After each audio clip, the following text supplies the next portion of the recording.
Take that rifle away from her. I am giving you a direct order." Lieutenant Marcus Hale stood at the front of the briefing room, his face a sharp, agitated shade of crimson that clashed with the muted olive drabs and tans of the tactical maps pinned behind him. His voice didn't just carry. It cut through the humid, stagnant air like a blade, hard and uncompromising, pointing straight at Staff Sergeant Evelyn Carter as if she were a structural flaw in the building that needed to be hammered out. He didn't look at her like an enemy, and he certainly didn't look at her like a threat. He looked at her like a clerical error, a problem of logistics that had somehow walked into his life and sat down in a chair.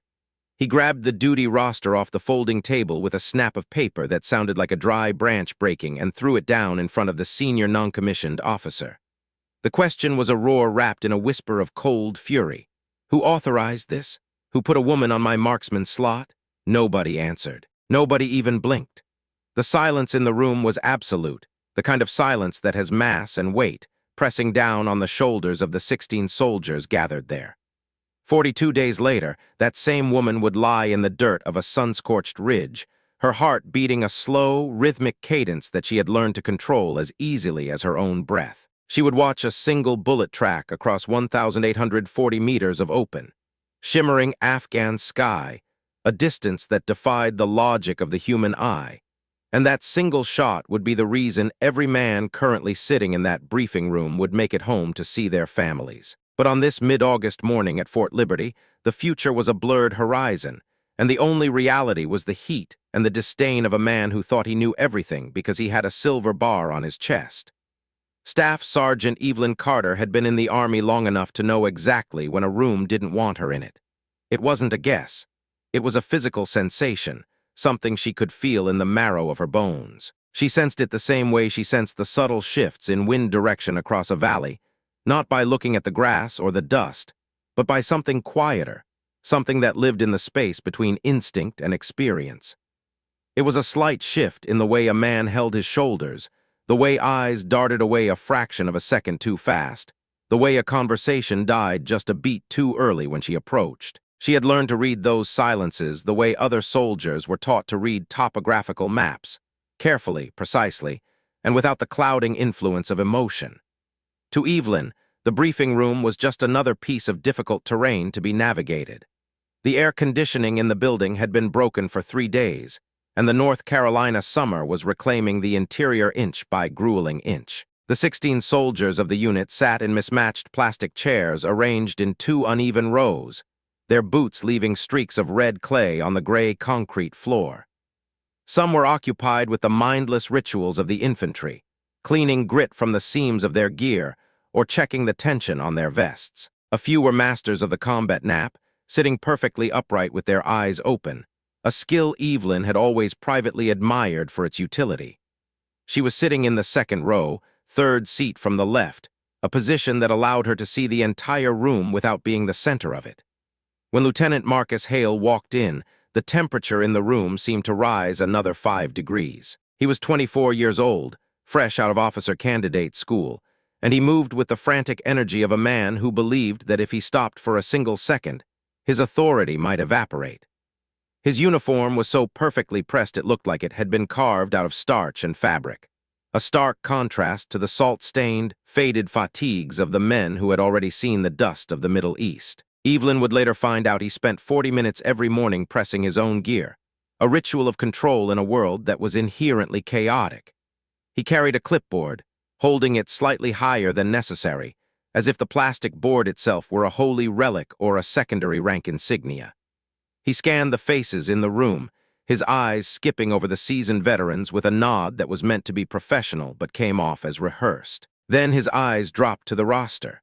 The low hum of conversation, the sound of soldiers talking about coffee, gear, and the wives they were leaving behind, didn't stop all at once. It faded slowly, like a radio being turned down, as the men realized the man at the front of the room had found something he didn't like. Hale looked up from the clipboard, his gaze sweeping the rows until it locked onto Evelyn. She met his stare with a face like polished stone, unmoving, unreadable, and entirely unimpressed. Hale looked back down at the roster as if hoping the name would change if he stared at it hard enough. Then he said it. Who gave her a rifle? He said it with the same casual, dismissive tone one might use to ask who had left a half-empty coffee pot on a burner. The room went dead quiet. It was the kind of quiet that follows the metallic click of a grenade pin being pulled, that frozen moment of suspended animation where everyone is waiting to see if the lever will fly or if someone will dive for cover. Evelyn didn't move. She didn't shift her weight. She kept her eyes fixed on a point on the wall just above Hale's head. Her hands, calloused and steady, rested on her knees. 12 years of military life had taught her that the most powerful weapon she possessed in a moment like this was her own stillness.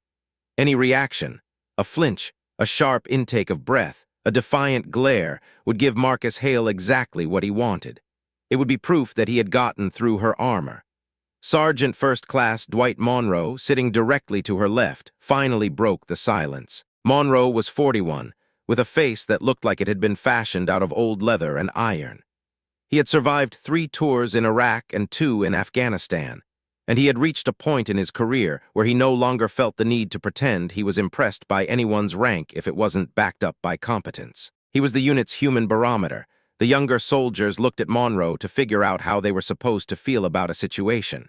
He looked at Hale with an expression so flat it was bordering on insolence, though his words were technically within the bounds of regulation. "She came with the unit, sir," Monroe said, his voice a gravelly rumble, same as the rest of us. Hale's eyes snapped to Monroe, then back to Evelyn. "I'm aware of how assignments work, Sergeant.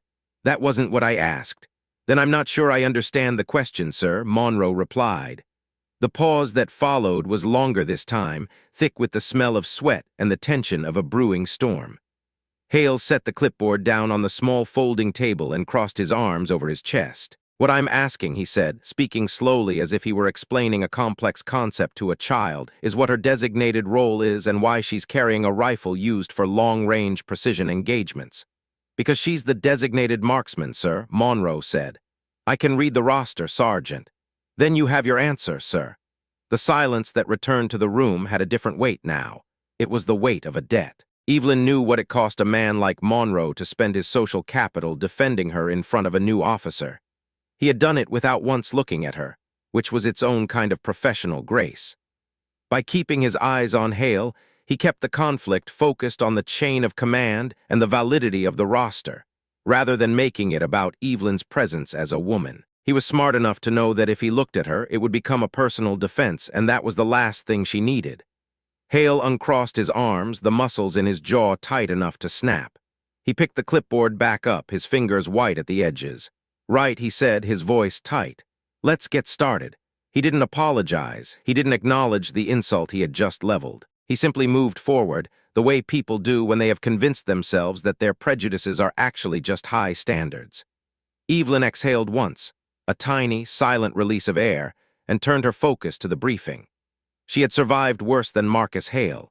She had survived cold, hunger, and the kind of bone-deep loneliness that comes from being the only person of your kind in a very large, very loud room. She filed the interaction away in a specific corner of her mind, a mental filing cabinet where she kept data points for future use. She had a feeling that Marcus Hale would be a variable she'd need to calculate for again very soon. Evelyn Carter had grown up in a household where the word can't was treated with the same severity as a profanity, technically a part of the language, but never something to be spoken at the dinner table. Her mother, Master Sergeant Patricia Carter, had spent 22 years in Army intelligence, and she carried herself with a posture so flawlessly upright it felt like a personal manifesto. Her father, Robert Carter, was an electrical systems contractor who had spent 3 decades crawling through the guts of military installations across the country. Together, they had raised Evelyn and her younger brother, James, in a world defined by a structured, loving, and deeply disciplined silence. To an outsider, their home might have felt claustrophobic, but to Evelyn it was clarifying. In the Carter house, discipline was the primary language of love. Precision was how they showed they cared. Showing up on time, doing exactly what you said you would do, and performing a task to the absolute limit of your ability was the highest form of respect you could offer another human being. By the time she was 10 years old, Evelyn didn't play with dolls. She learned how to field strip a rifle, her small fingers moving with a mechanical grace that outpaced most of the adults on the base where they were stationed. By 12, she was a regular at the shooting ranges outside Killeen, Texas, where the air was thick with the scent of cedar and cordite. She didn't just hit the targets, she dissected them. She outscored grown men, veterans, and competitive shooters, not through luck, but through a quiet, methodical accuracy that made people stop and watch. They would stand behind her, hushed and slightly embarrassed to be staring at a young girl who wasn't performing for them, wasn't trying to be cute or impressive. She was just shooting. Her father would stand a few paces back, arms crossed, his face arranged in that specific Carter expression that signaled pride, a slight narrowing of the eyes and a faint compression at the corners of the mouth. Again, he would say, and she would squeeze the trigger again. By the age of 14, while her peers were reading teen magazines or watching movies, Evelyn was devouring manuals on ballistics, wind drift compensation, and the complex physics of long-range precision fire. She read them with an unhurried intensity, making neat, small notes in the margins. She understood the way a bullet didn't just fly through the air but struggled against it, battling gravity, temperature, and the very rotation of the Earth itself. She saw the world in vectors and variables. When she was 16, her mother sat her down in their quiet kitchen and asked her what she wanted to do with her life. Evelyn didn't hesitate. She didn't need to. "I want to be infantry," she said. Her mother was silent for a long time, the kind of silence that precedes a difficult truth.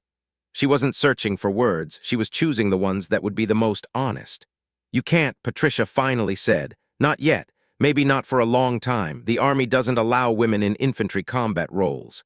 Evelyn looked her mother in the eye, her resolve as steady as her aim. "Then I'll find another way in." Her mother nodded once, a sharp, decisive movement. "That," she said, "is the right answer." Evelyn enlisted the day after she turned 18. On paper, she was an intelligence analyst, following in her mother's footsteps. She had a natural aptitude for the work that was almost insulting. She could process data and identify patterns with only a fraction of her attention, leaving the rest of her mind free to wander. She was thorough, she was fast, and she was consistently ahead of schedule, which earned her the praise of her supervisors and left her feeling utterly hollow. Solving puzzles she already knew the answers to wasn't enough. The rifle was different. The rifle demanded everything. To fire a long-range shot wasn't just to pull a trigger. It was a symphony of calculations. You had to account for the humidity that thickened the air, the elevation that thinned it, the temperature that changed the burn rate of the powder, and the wind that was never just one thing, but a series of shifting currents between the muzzle and the target. You had to account for the spindrift of the bullet and the tiny, almost imperceptible tremor of your own heart. You had to squeeze the trigger in the dead space between heartbeats, a moment of absolute stillness where you weren't forcing the shot, but releasing it. She cross-trained in marksmanship at every opportunity, clawing her way into every range session and every certification course she could find. She applied for the designated marksman program once and was ignored. She applied a second time and was told the slots were full. Then she walked into her battalion commander's office and laid out her case in the cold, technical language her mother had taught her. She didn't talk about fairness or gender or dreams. She talked about hit probability, range data, and the specific tactical advantages of her skill set. She gave him evidence. She got in on her third attempt. She didn't just pass. She graduated at the top of her class, outperforming men who had been shooting since they were toddlers. And then she did the impossible. Through a combination of timing, persistence, and a reputation that grew like a slow-burning fire, she worked herself into a position where she was unofficially attached to frontline infantry patrols in Afghanistan. It wasn't a formal change in policy. It was a fact on the ground. She was simply too good to leave behind. She became a constant, a baseline assumption until Marcus Hale arrived. During the first week under Hale's command, Evelyn did what she always did. She observed. She watched him run his briefings and had to admit he was organized. He was efficient, his information was current, and he never wasted a second. But she also saw the way he spoke over people. A subtle, constant interruption that occurred just before a soldier finished their thought. It was his way of asserting that his conclusion was already reached, and therefore more important than their input. He was a man who managed up, knowing exactly how to present himself to his superiors, while treating those below him as chess pieces to be moved. When he looked at Evelyn, she could see the gears grinding. He couldn't figure out where she fit in his internal architecture. She was a variable that didn't align with his data. So he did the only thing a man like him knew how to do. He tried to erase her. He stopped using her name. In reports, in debriefs, and in person, she was the designated marksman. It was a function, a role, a slot on a spreadsheet. By stripping away her name, he thought he could strip away her humanity, turning her into a piece of equipment that happened to breathe. She mentioned it once to Monroe while they were cleaning their weapons in the fading light of the early evening. It was one of those comfortable, shared silences that exists only between people who have nothing left to prove to one another. "He calls me the designated marksman," she said, her voice low. "In every report, every time he speaks to me." Monroe didn't look up from his rifle. "I noticed," he said. "Does it bother you?" Evelyn paused, the cleaning rod poised over the barrel. "I don't know if bother is the right word. It's more of an observation. It's like he's trying to convince himself I'm not really here." Monroe set his gear down and looked at her with a steady, tired gaze. "It bothers me," he said. "It bothers me that he thinks he's being subtle." Evelyn almost smiled. "What's his problem, truly? Why the effort?" "He's not a bad officer in the technical sense," Monroe said, choosing his words with care. "He's competent. He'll get his promotions. But he comes from a world where everything has a specific shape. When something doesn't fit the shape he was promised, he doesn't know how to handle it. So he tries to ignore the parts that stick out. It's easier for him to pretend the world is the way he wants it to be than to admit he was wrong." Evelyn nodded, looking back at her rifle. The metal caught the last of the sun, glowing with a dull, dangerous luster. "That's a very generous way of putting it," she said. "I'm a generous man," Monroe replied, his voice cracking slightly in what might have been a laugh. They went back to their work, but Evelyn couldn't shake the thought. She had spent her entire life being the thing that didn't fit. She understood the discomfort she caused, but she had never understood why men like Hale would rather risk the mission than change their perspective. She had seen it before, but never with someone who held so much power over her daily life. She filed it away. She kept working. As October approached, the patrols grew harder. The heat didn't break. It just became a different kind of heavy, a dry, dusty weight that seemed to settle in the lungs. They were operating in the high altitudes of the southern valleys, where the terrain was a jagged maze of rock and shadow. Combat in Afghanistan wasn't like the movies. It wasn't a constant stream of action. It was hours of grueling, bone-weary movement followed by seconds of sheer, heart-stopping terror. It was the endurance of staying vigilant when every muscle in your body was screaming for you to relax. Evelyn was better at this than almost anyone. While the other soldiers used the long walks to tell jokes, share stories about home, or retreat into the mental hygiene of distraction, Evelyn stayed locked in. She was always measuring. She scanned the ridges, calculating the distance to every outcropping, every cave mouth, every cluster of boulders. She checked the wind by watching the way the dust kicked up from the boots of the man in front of her.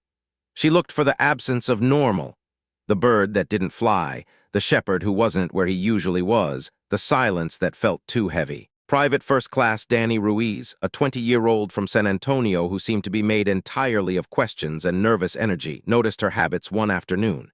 He fell into step beside her, his gear rattling with every stride.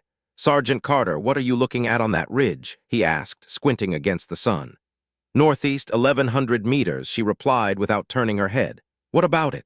"There's nothing there." "Exactly," she said, "but the wind is coming from the west at 12 miles per hour. That ridge creates a deflection corridor. If someone wanted to watch this valley without being seen, that's where they'd sit. It's the only spot with a clear line of sight that isn't exposed to the afternoon sun." Ruiz was quiet for a second, absorbing that. "Is there someone up there?" "Not today," she said. "Then why do the math?" "Because there might be tomorrow. And if there is, I don't want to be doing the math for the first time while they're shooting at us." Ruiz shook his head, a small, impressed grin tugging at his mouth. "That's kind of terrifying, Sergeant. It's just math, Danny," she said. "The math isn't the terrifying part." He looked at her, his expression turning serious. "No, the terrifying part is that you never turn it off. Do you ever just—" "Walk, only when I'm home," she lied. "What do you do when you're home? Read more math books?" "Sometimes," she said, and this time she did smile just a little. "And I ask fewer questions than you do." "I get that a lot," Ruiz laughed, falling back into his place in the line. But as the days ticked down toward the 23rd of October, the math began to change. The intelligence coming in from higher command was vague, reports of increased chatter and movement patterns. But to Evelyn, who spent her nights looking at the same data through the lens of a marksman, it looked like something much more specific. She saw the way the sightings were clustering around certain elevation points. She saw the timing of the movements, always just before dawn or just after dusk. 9 days before the mission that would change everything, Hale called a briefing. He stood at the front of the room, his perfectly pressed uniform now slightly wilted by the reality of the field, but his arrogance remained untouched. He laid out the plan for a reconnaissance patrol, a survey of the southern valley approaches. Evelyn listened to the plan, her mind already overlaying the intelligence she had analyzed. She saw the gaps. She saw the vulnerabilities. She raised her hand. Hale looked at her, his expression tightening. Sergeant Carter. He had used her name, likely because Monroe was standing right behind him, but he said it with a clipped, forced politeness. The movement's signatures in the south approach suggest prepositioning, sir, Evelyn said. Specifically, the patterns are consistent with the establishment of a fire support position. They aren't just moving through the valley, they're setting up a nest. Hale looked down at his notes, then back at her. Our intelligence indicates general elevated activity. Nothing more.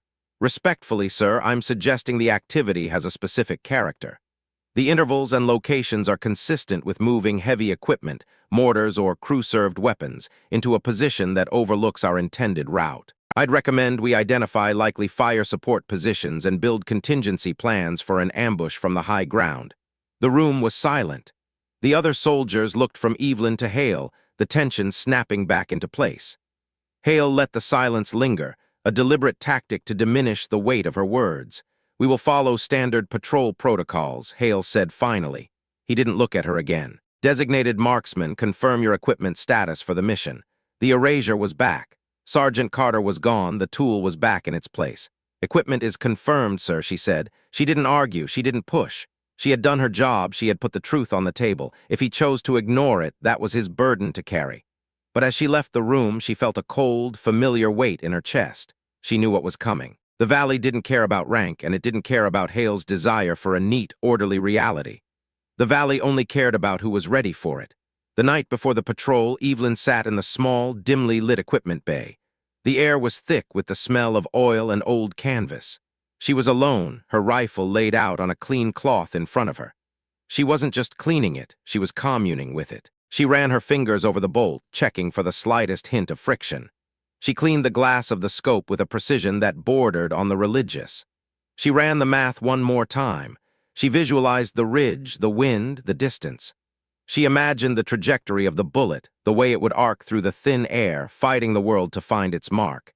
She didn't do it out of fear. She did it because, in a world where men like Marcus Hale could ignore the truth, the math was the only thing that was honest. The math didn't have an ego. The math didn't have a prejudice. It just was. And tomorrow the math was all that would matter. She thought about her mother's voice in the kitchen all those years ago. Asterisk, you can't. Not yet. Asterisk, she thought about the hundreds of thousands of rounds she had fired to get to this moment, the countless hours of silence, the heat of the Texas sun, and the biting cold of the Afghan nights. She wasn't just a soldier. She was a master of a craft that few understood and even fewer could perform. She stood up, shouldering her rifle.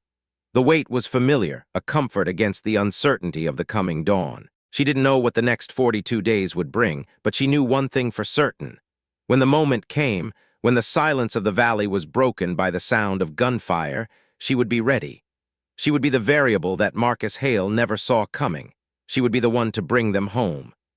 The morning of October 23rd arrived with a sky the color of a bruised plum. The air was deceptively cool, a thin veil of mist clinging to the floor of the valley as the unit moved out. They walked in a staggered line, the rhythmic crunch of boots on gravel the only sound in the pre-dawn stillness. Evelyn was near the rear, her eyes constantly scanning the ridgeline that loomed over them like a sleeping giant.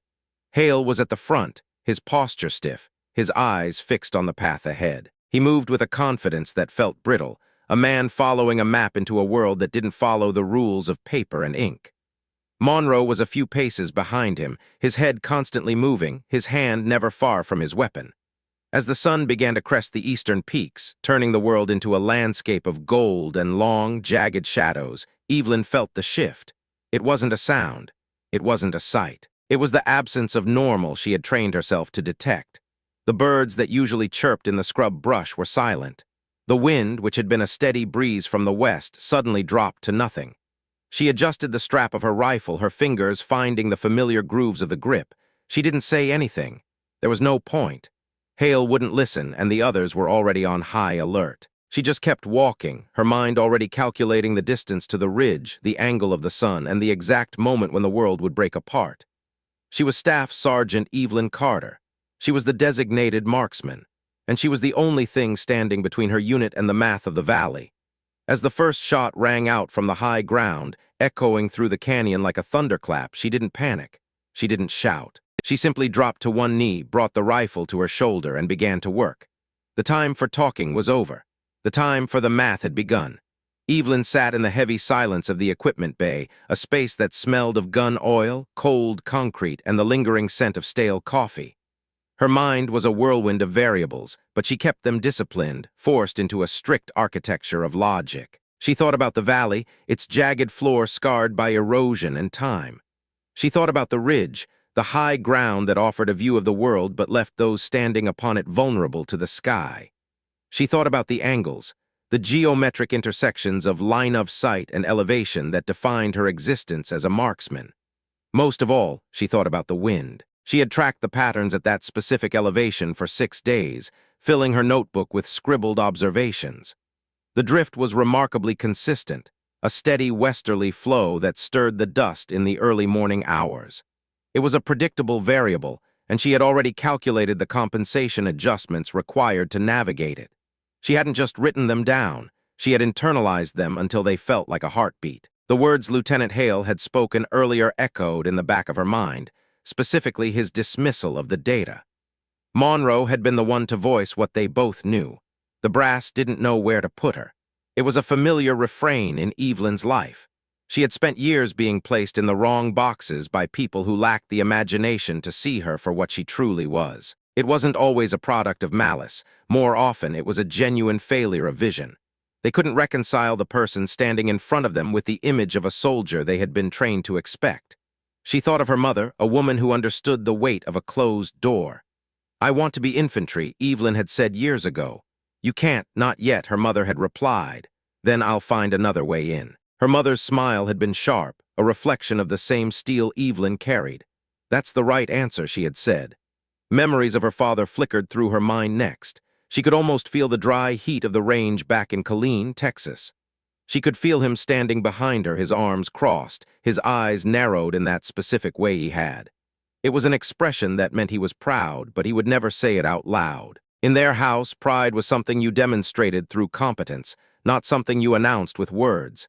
Again, he would say after every shot, and she would squeeze the trigger again, chasing the perfection he demanded. She checked her rifle one final time. It was a ritual of obsession. Every component, every seal, every minute adjustment was scrutinized with a completeness that bordered on the religious. She left nothing to assumption and nothing to luck. Luck was a luxury for people who didn't understand the physics of the world. When she was satisfied, she set the weapon down and sat perfectly still. In the quiet of the bay, she did something she rarely allowed herself to do. She closed her eyes and entered a private space that existed somewhere between prayer and meditation. She wasn't asking for safety or success. She was asking for clarity. She wanted the ability to see what was actually there, to do the math without the interference of ego or fear, and to let the bullet go at the exact microsecond the universe demanded. The rest would be what it was. She opened her eyes, picked up her rifle, and stepped out to meet the morning. The morning of October 14th, 9 days before the world fractured, began with the deceptive quiet that usually precedes a disaster. It looked like every other morning that had come before it, cold, gray, and indifferent. Evelyn had been awake long before the 0430 call. She had spent 40 minutes sitting on the edge of her cot in the darkness, running valley calculations through her head like a rosary. Wind at that elevation, historically west-southwest, 8 to 14 miles per hour. The temperature differential between the valley floor and the ridge would create a thermal draft. It was all a numbers game. Her radio crackled to life, breaking the silence. All patrol elements briefing in 20 full kit. She was dressed and ready in 15.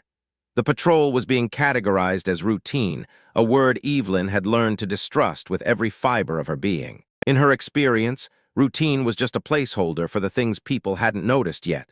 Routine in Afghanistan meant that nothing had gone wrong so far, but it offered no guarantees for the next 5 minutes. Hale stood at the front of the briefing space, illuminated by the harsh glow of a laptop screen. He had his map overlays and his organized notes, speaking with a command authority that was carefully calibrated. He sounded in control, leaving no room for the questions he hadn't already anticipated. A 12-man element, Hale announced, his finger tracing a line on the map. We move to the southern ridge by 0600.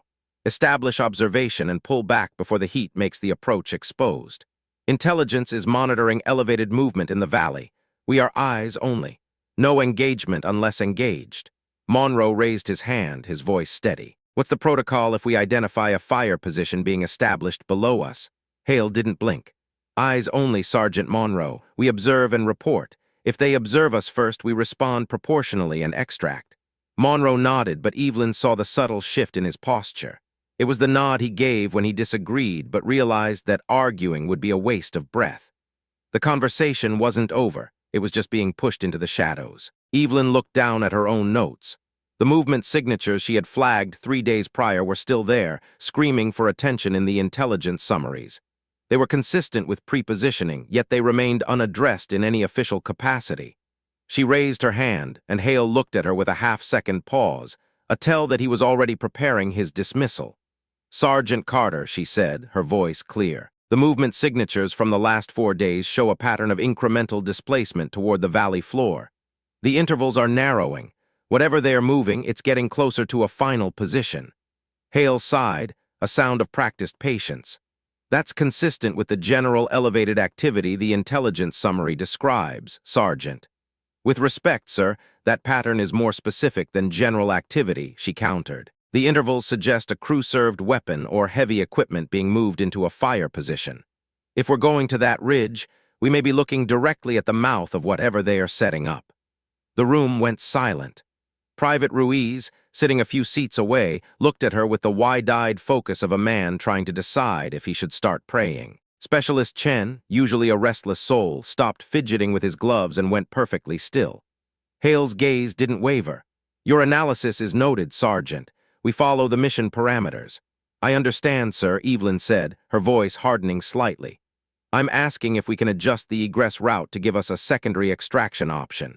If we find ourselves looking down at an active fire position, the standard route leaves us exposed. There was a longer pause this time. Hale's jaw tightened. Standard egress, he said flatly. We move at 0530. He turned back to the map, effectively ending the conversation. Evelyn caught Monroe's eye. Neither spoke, but the understanding between them was absolute. She closed her notebook, her mind already pivoting to the route Hale had confirmed.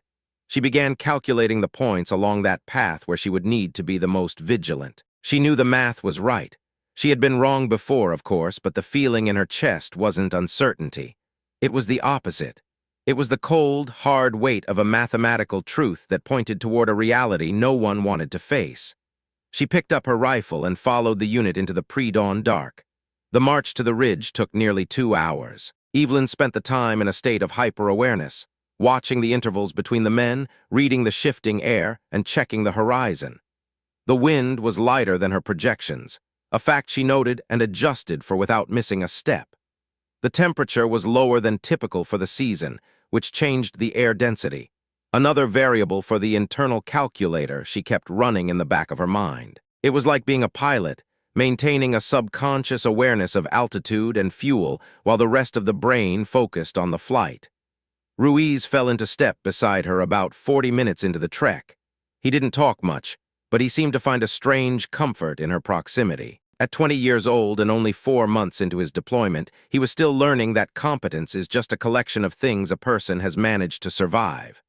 After a long stretch of silence, he spoke quietly, his voice barely rising above the crunch of their boots on the gravel. That call you made in the briefing. Do you really think there's something down there? Evelyn didn't look at him. I think the data says something is being positioned. Whether we find it today or not is a different question. But you believe it, he pressed. I believe the math, she replied. He was quiet for a few steps, the wind whipping at his gear. Does it scare you? Knowing things before they happen, seeing the pattern and having to walk into it anyway, it was a surprisingly perceptive question for a boy his age. Evelyn considered it honestly. The not knowing is what scares most people, Ruiz. The knowing is just information. You can work with information. What if you know and nobody listens? She didn't answer right away. The honest answer was too heavy for a pre-dawn march. It was the reality she had lived for weeks, a cycle of being right and being ignored. Instead, she said, then you make sure you're ready anyway. You hope that being ready is enough. He nodded, absorbing the words as if they were a lifeline. 40 minutes later, they reached the ridge. Evelyn dropped into position and looked down into the valley, and the math that had been simmering in her mind for 9 days finally locked into place. The certainty was absolute. She could see the position, not clearly yet, but the signs were unmistakable. The disturbed ground at the valley floor, the specific geometry of the angles, the way the shadows fell. She had seen these patterns in training manuals and historical imagery. To the analysts back at base, it was general activity. To her, it was a mortar position being prepared with surgical intent. She keyed her radio, designated Marksman to actual. I have a position of interest at the valley floor, bearing 247. Request permission to acquire and assess. Hale's voice crackled back, devoid of emotion. Acknowledge. Maintain observation only. Sir, the ground disturbance pattern at bearing 247 is consistent with mortar emplacement preparation, she said, her voice tight. I'm requesting permission to observation only, Sergeant. Confirm. Evelyn took a breath, her eyes pressed against the scope. The valley floor was 1,840 meters away. It was a distance of more than a mile through thin, treacherous mountain air. The westerly wind she had studied for a week was blowing gently across the gap. She confirmed the order, she observed, and she waited. That was October 14th. On October 17th, something occurred that never made it into an official report. Hale summoned Evelyn to the cramped operations room that served as his command center. It was a bleak space, furnished with a folding table, a couple of chairs, and a radio that only worked half the time. Hale was standing when she entered, his posture rigid. He didn't offer her a seat. Your intelligence assessment from the 14th, he began, his voice echoing in the small room. The mortar position. Yes, sir, she said. Higher command reviewed the imagery we sent back. Their assessment is general elevated activity, not a prepared fire position. Evelyn kept her face a mask of neutrality. I understand that's their assessment, sir. Is that all you have to say? I'd like to know what specific elements of the imagery they used to reach that conclusion, she said. I want to see where my read and theirs diverge. Hale crossed his arms, his eyes narrowing. You think you read the intelligence better than the analysts at the brigade level? I think I read the specific pattern differently, sir. I'm not dismissing them. I'm asking what they saw that I didn't. The pause that followed was thick with tension. It wasn't quite anger, and it wasn't quite respect. It was the look of a man who had been challenged by someone he had already decided to ignore, and he couldn't figure out how to respond without validating the challenge. The mission parameters stand, he said finally. Eyes only. Report and observe. Yes, sir, she said, turning to leave. Carter. She stopped and turned back. It was the first time he had used her name instead of her title. He seemed to be on the verge of saying something else. Perhaps an explanation, perhaps a warning, but he decided against it. That's all, he said. In the hallway, Monroe was leaning against the wall. He had clearly been eavesdropping. Hire kicked back the assessment, she said, stating the obvious. I heard, Monroe replied. They called it general elevated activity. He went quiet for a moment, his eyes searching hers. How sure are you, Evelyn? Dwight, I'm sure. Monroe pushed off the wall. His usual mask of indifference slipped for a second, revealing a flicker of genuine concern. Then be ready, he said. Whatever they call it up the chain, just be ready. I always am, she said, and they went back to their respective duties. October 19th found Evelyn at the improvised shooting range on the east side of the base. It was late afternoon, the light fading into a bruised purple, and most of the soldiers had already cleared out. She was shooting at distances that seemed impossible to the casual observer. The crack of the rifle was sharp, followed by the long silence of the bullet's flight. He had learned to read her posture. He knew she had hit the mark before the sound ever made it back. Why are you shooting past the effective range? Because in 4 days we're going back to that ridge, she said, her voice matter of fact. And whatever is in that valley is going to be further than 1,100 meters. Ruiz felt a chill that had nothing to do with the evening air. Lieutenant Hale said Hire called it general activity. I know what they called it, she said, pulling back from the scope to look him in the eye. If I'm wrong, nothing happens. I practiced at a distance I didn't need and I wasted some ammo. But if I'm right and I'm not ready. She didn't finish the sentence. She didn't have to. She turned back to the target. I'm always going to choose ready. Ruiz sat on the ground and watched her shoot for another 40 minutes. He didn't say another word, but he watched her with a newfound intensity. Later, he told Monroe what he had seen. Monroe listened in silence, his expression unreadable. "Good," he said finally. "I'm glad someone is paying attention." On October 21st, 2 days before the mission, sleep eluded Evelyn entirely. This was a recurring theme in her life. Ever since her first deployment, her brain had lost its ability to shut down. The calculations she ran during the day simply continued into the night, unbidden and relentless. She had accepted it long ago, learning to survive on light intervals of rest. But that night was different. She lay in the dark and reconstructed the valley problem for the 1,000th time. Bearing 247, the distance, the air density at altitude. The bullet drop at 1,840 meters, a staggering 47 meters of arc. To most, that number sounded like a fantasy, but to her, it was just physics. She thought about Monroe's advice to be ready. She thought about her mother's kitchen table and her father's silent pride. She thought about Hale and the way he reduced her to a function, the designated marksman, as if she were a piece of equipment that could be swapped out for another. She felt a profound, heavy tiredness. It wasn't the work or the army or even the climate. It was the exhaustion of having to prove herself over and over again to people who refused to see the math. She was tired of being right and having to argue for it. She was tired of being a title instead of a name. She let the feeling wash over her, refusing to push it away. She knew that suppressed emotions were the ones that caught you off guard when the pressure was highest.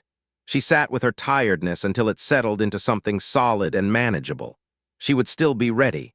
The exhaustion didn't change the mission.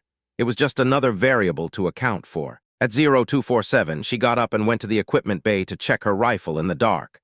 October 22nd was a day of brief words and heavy expectations. The final briefing was the shortest Evelyn had ever attended. Hale covered the route, the timing, and the rules of engagement with a briskness that suggested he was eager to be done with it. "Any questions?" he asked. "Rules of engagement," Monroe said. "If we identify an active mortar position, engage if we are engaged first," Hale replied. "If we identify the position before it fires, observe and report." Evelyn remained silent, her gaze fixed on the map. Ruiz was stone still in his seat, his youthful face etched with the realization that the adults in the room were playing a high-stakes game with his life.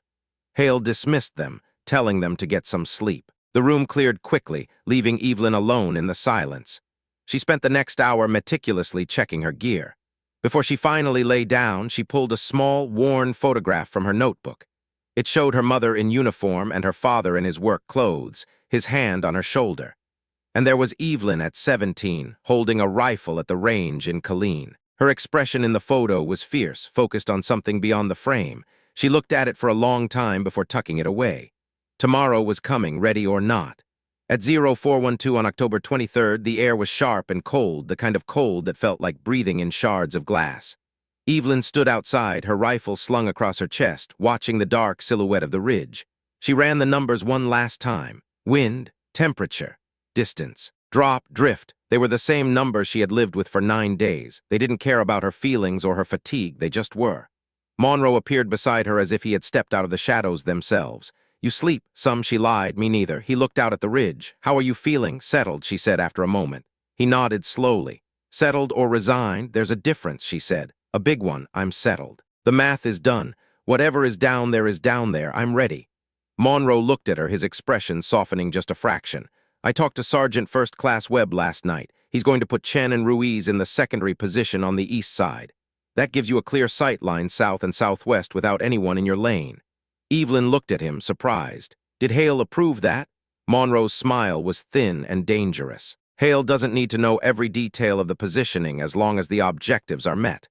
I'm putting you where you need to be, Evelyn, because I know you're the only one who's actually looking." The weight of his words settled into her, a rare moment of being seen. "Thank you," she said. "Don't thank me yet," Monroe replied. "Just make sure when the time comes you don't miss." "I don't miss," she said, and for the first time in 9 days, the tension in her chest loosened just enough to breathe. The climb to the ridge was a grueling exercise in endurance. The air grew thinner with every step, and the silence of the unit was heavy. They moved like ghosts through the pre-dawn gloom, their footfalls muffled by the soft sand and jagged rocks. Evelyn's focus was absolute. She wasn't just walking, she was measuring the world. She felt the slight shift in the wind against her cheek. She noticed the way the light began to bleed into the horizon, turning the sky from black to a deep, bruised indigo. As they reached the crest of the ridge, the world opened up below them. The valley was a vast, silent expanse, still draped in the shadows of the surrounding peaks. Evelyn moved into her designated spot, the one Monroe had cleared for her. She went prone, the cold ground pressing against her chest, and set up her rifle. The bipod legs clicked into place with a sound that felt like a closing door. She looked through the scope.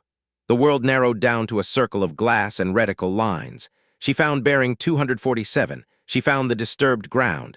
And then she saw it, the glint of metal, the subtle movement of figures in the gray light. They were there.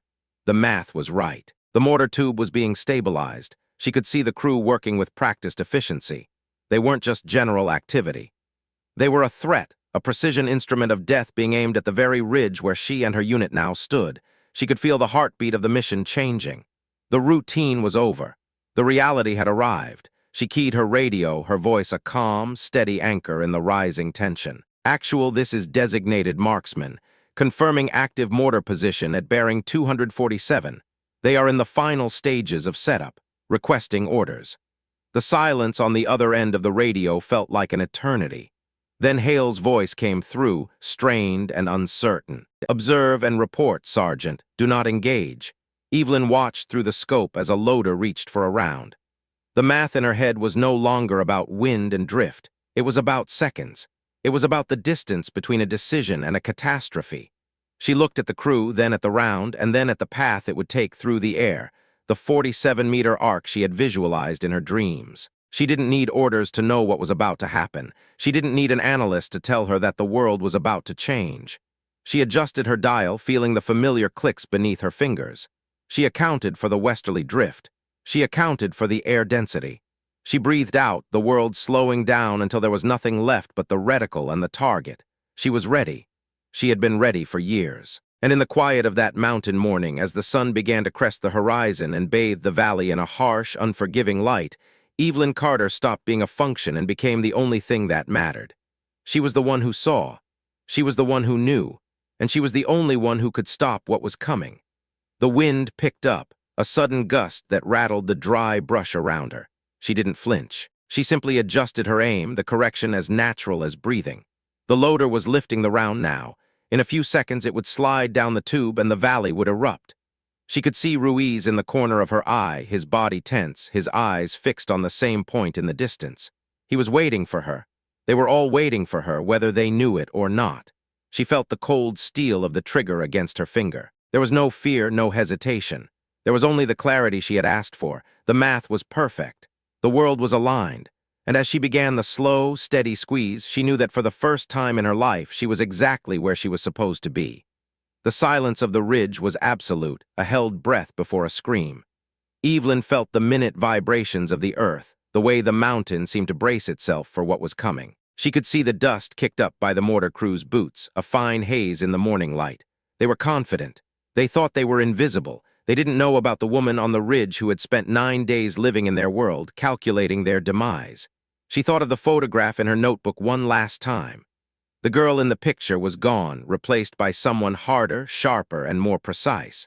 But the focus was the same. The fierce intent had never wavered. She wasn't just a marksman, she was a witness, and she was about to speak. The loader stepped toward the tube. Evelyn's finger tightened. The westerly wind whispered across the 1,840-meter gap, a final variable she accepted and conquered. The world narrowed to a single point of impact. The math was done. The time for observation was over. The morning of October 23rd had finally arrived, and with it the end of the routine. Evelyn Carter took a final breath, held it, and let the clarity guide her. The bullet was gone before she even realized she had made the choice. It was an act of physics, an inevitability. It raced across the valley, a silent messenger crossing the distance she had mastered, flying through the arc she had seen in her mind for a week. She didn't wait to see the impact. She didn't have to. She already knew where it would land. The math had told her everything she needed to know. The world was about to break, but she was standing on solid ground. She was ready. She was settled, and she was no longer just a role. She was the storm. The morning air at the staging area was a physical weight, cold and sharp enough to sting the back of the throat with every breath. Sergeant Monroe's expression remained a study in disciplined neutrality. A mask worn with the practiced ease of a man who had spent 2 decades navigating the complex hierarchies of the infantry. His words had been carefully chosen, an exercise in administrative precision that acknowledged Lieutenant Hale's authority while carving out a space for reality. When he spoke of Webb's positioning and the patrol formation, it wasn't just a report. It was a subtle validation of the tactical shift Evelyn had pushed for. It was perhaps the most deliberate sentence Evelyn had ever heard him utter, a linguistic tightrope walk that left no room for misinterpretation or reprimand. She had looked at him, feeling the weight of the rifle on her shoulder and the far heavier weight of the upcoming hours, and offered a quiet thank you. Monroe hadn't lingered on the gratitude. He wasn't a man who traded in thanks. He had simply told her to do what she did, his voice a low rumble that felt like a foundation beneath the uncertainty of the mission. Then he had turned, his boots crunching on the gravel as he headed toward the staging area, leaving Evelyn alone with the ridge and the rising sense of what was to come. The clock hit 04:30, and the silence of the base was replaced by the low-frequency hum of a unit in motion.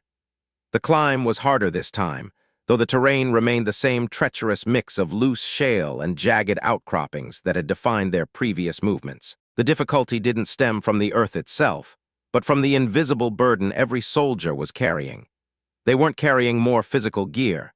The pack straps still bit into the same places on their shoulders, and the weight of their ammunition remained a constant. But they were carrying a new, jagged awareness. The briefing the night before had been a masterpiece of military brevity, professional and clean. But beneath the clinical descriptions of objectives and sectors, the atmosphere of the unit had undergone a fundamental shift. It was the specific kind of quiet that settles over soldiers when the abstract concept of a mission suddenly resolves into the concrete reality of a life-altering event. It wasn't panic, and it wasn't quite fear. It was a heightened, clarifying alertness, the collective breath-holding of 12 people who had accepted that the day would not be ordinary and had decided to meet it with everything they had. Ruiz was directly behind Evelyn as they navigated the ascent. In the pre-dawn gloom, she could hear the steady rhythm of his breathing, controlled, purposeful, and slightly accelerated by the exertion. He had spent months learning how to manage his breath during a movement, a skill that many never quite mastered, but one that made the difference between arriving at an objective ready to fight or arriving spent and gasping. He was young, but he was learning the economy of motion that survival demanded in these mountains. 40 minutes into the climb, as the elevation gain began to burn in the thighs and the lungs, he spoke softly. His voice was low enough that it didn't travel past Evelyn, a private transmission in the middle of a tactical movement. He called her name, and though she didn't turn around, she felt the shift in his tone. He wanted her to know that if things went the way she had predicted, if the math she had been obsessing over for 9 days finally hit the real world, he trusted her. It was a heavy thing to say in the dark on the side of a mountain, but Evelyn didn't have the luxury of holding it. She told him not to tell her, but to show her, to stay in his position, keep his head down, and execute his role when the time came. After a beat of silence, he gave a simple, "Yes, Sergeant," and they kept moving. Evelyn filed the exchange away in a specific corner of her mind, a place where she kept everything that wasn't immediately necessary for the shot, but might be needed later. By 06:17, they reached the ridge. The sun didn't rise gradually in the high altitudes. It arrived in sharp, jagged stages, each one peeling back a layer of the dark to reveal the valley floor below. One moment the world was a void of shadows and gray, and the next, the landscape was emerging in pieces, like a photograph developing in real time. Evelyn moved to the south face of the ridge, settling into the position Monroe and Webb had arranged for her. Her body moved with a quiet, subconscious efficiency, finding the points of contact with the earth that would provide the most stable platform. Her mind was already running the numbers, but her body knew the geometry of the terrain before she even looked through the glass. She put her eye to the scope, and the world narrowed down to a circle of high magnification clarity.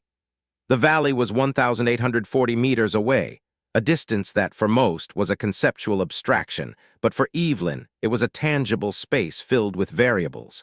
The valley was not empty. Her first sweep of the sector confirmed what she had seen in her mind for over a week. The disturbed ground at bearing 247 was no longer just a suspicious texture in the dirt. It had transformed into a definitive threat.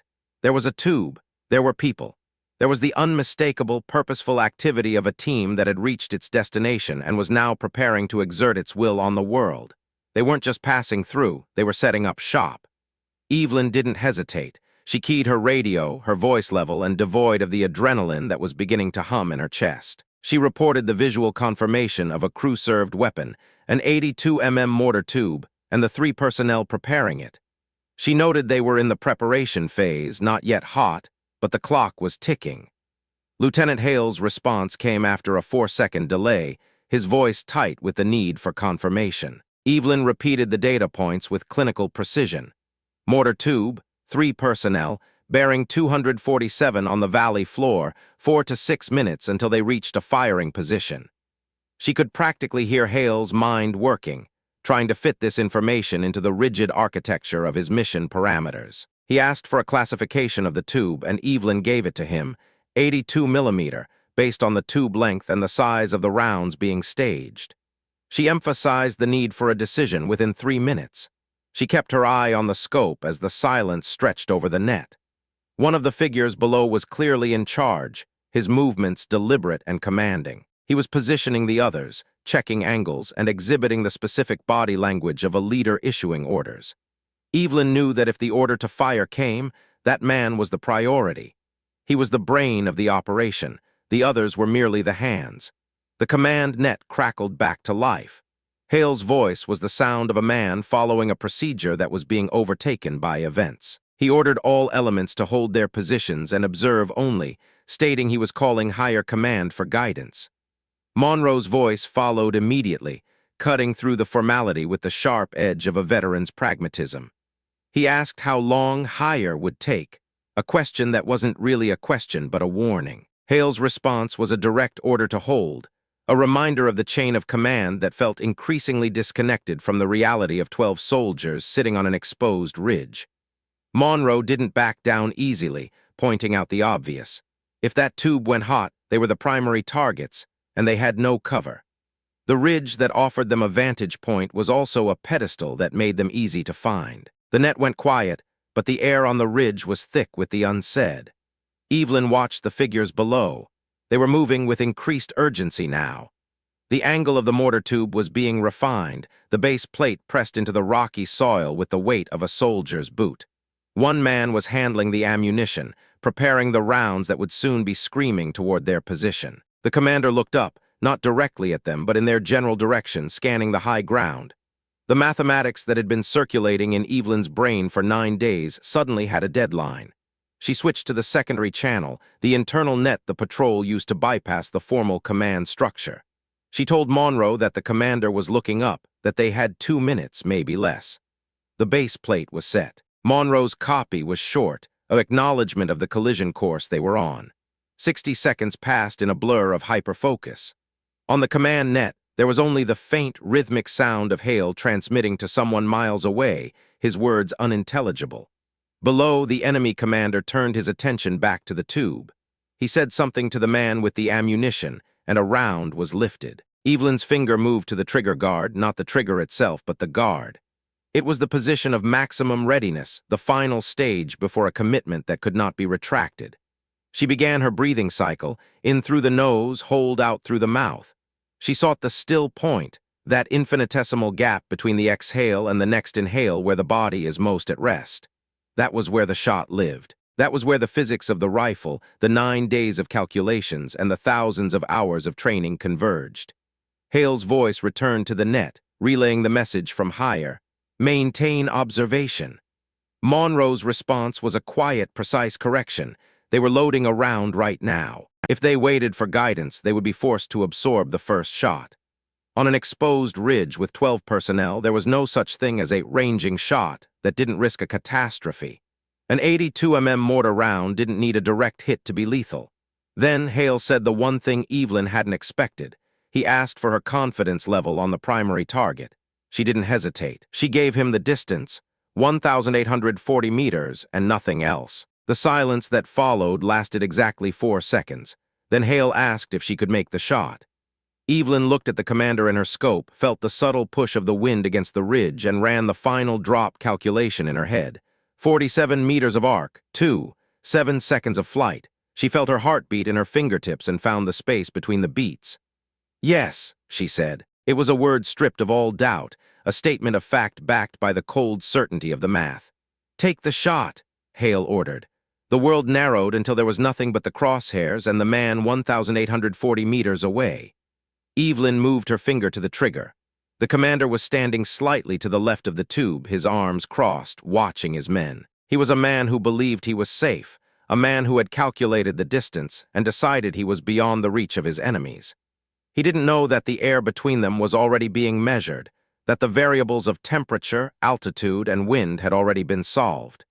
Evelyn exhaled, found the still point, and squeezed. The rifle's report was a thunderclap that seemed to shake the very foundation of the ridge, a massive, immediate sound that was swallowed almost instantly by the vastness of the mountains.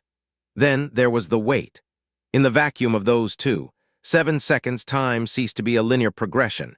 It became a pressurized space where every heartbeat was a drum. 1, she kept the scope locked on the target, the recoil already managed. 2, she didn't blink, her eyes wide and fixed. 2.7. The commander dropped. There was no stumble, no theatrical flailing of limbs. It was the instantaneous collapse of a physical system that had been disconnected from its power source. He went down as if his bones had suddenly turned to liquid. The soldier at the tube froze, his hands still near the breach. He looked at his fallen leader, then he looked up at the ridge, his eyes wide even at that distance. Then the instinct for survival took over, and he ran.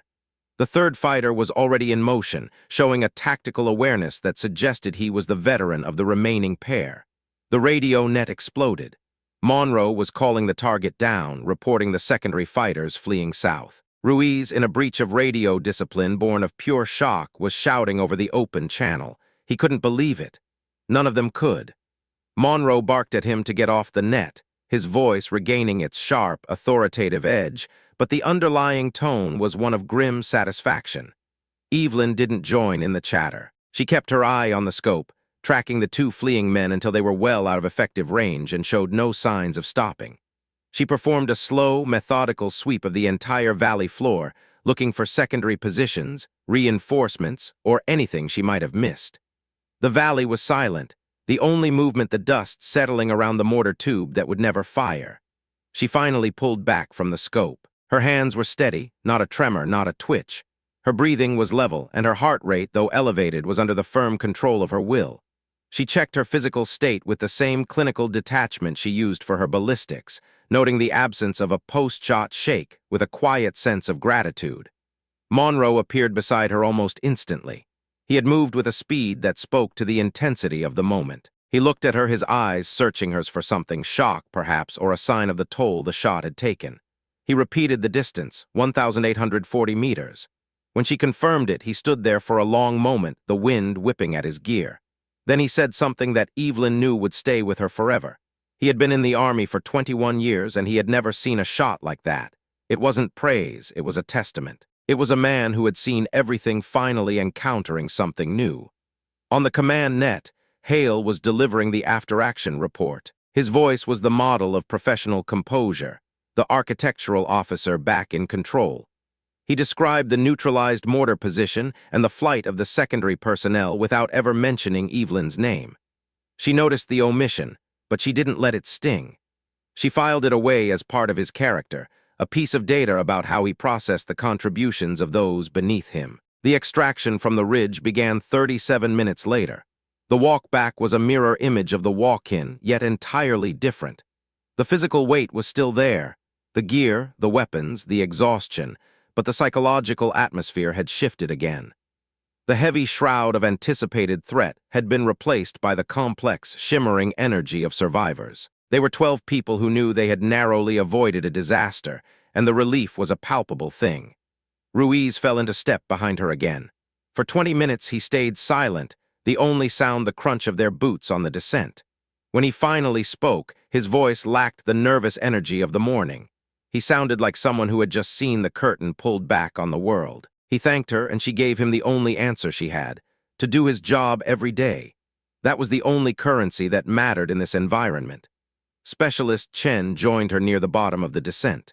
Chen was a quiet 23-year-old from Sacramento, a man who observed the world with a patient, analytical eye before offering a thought.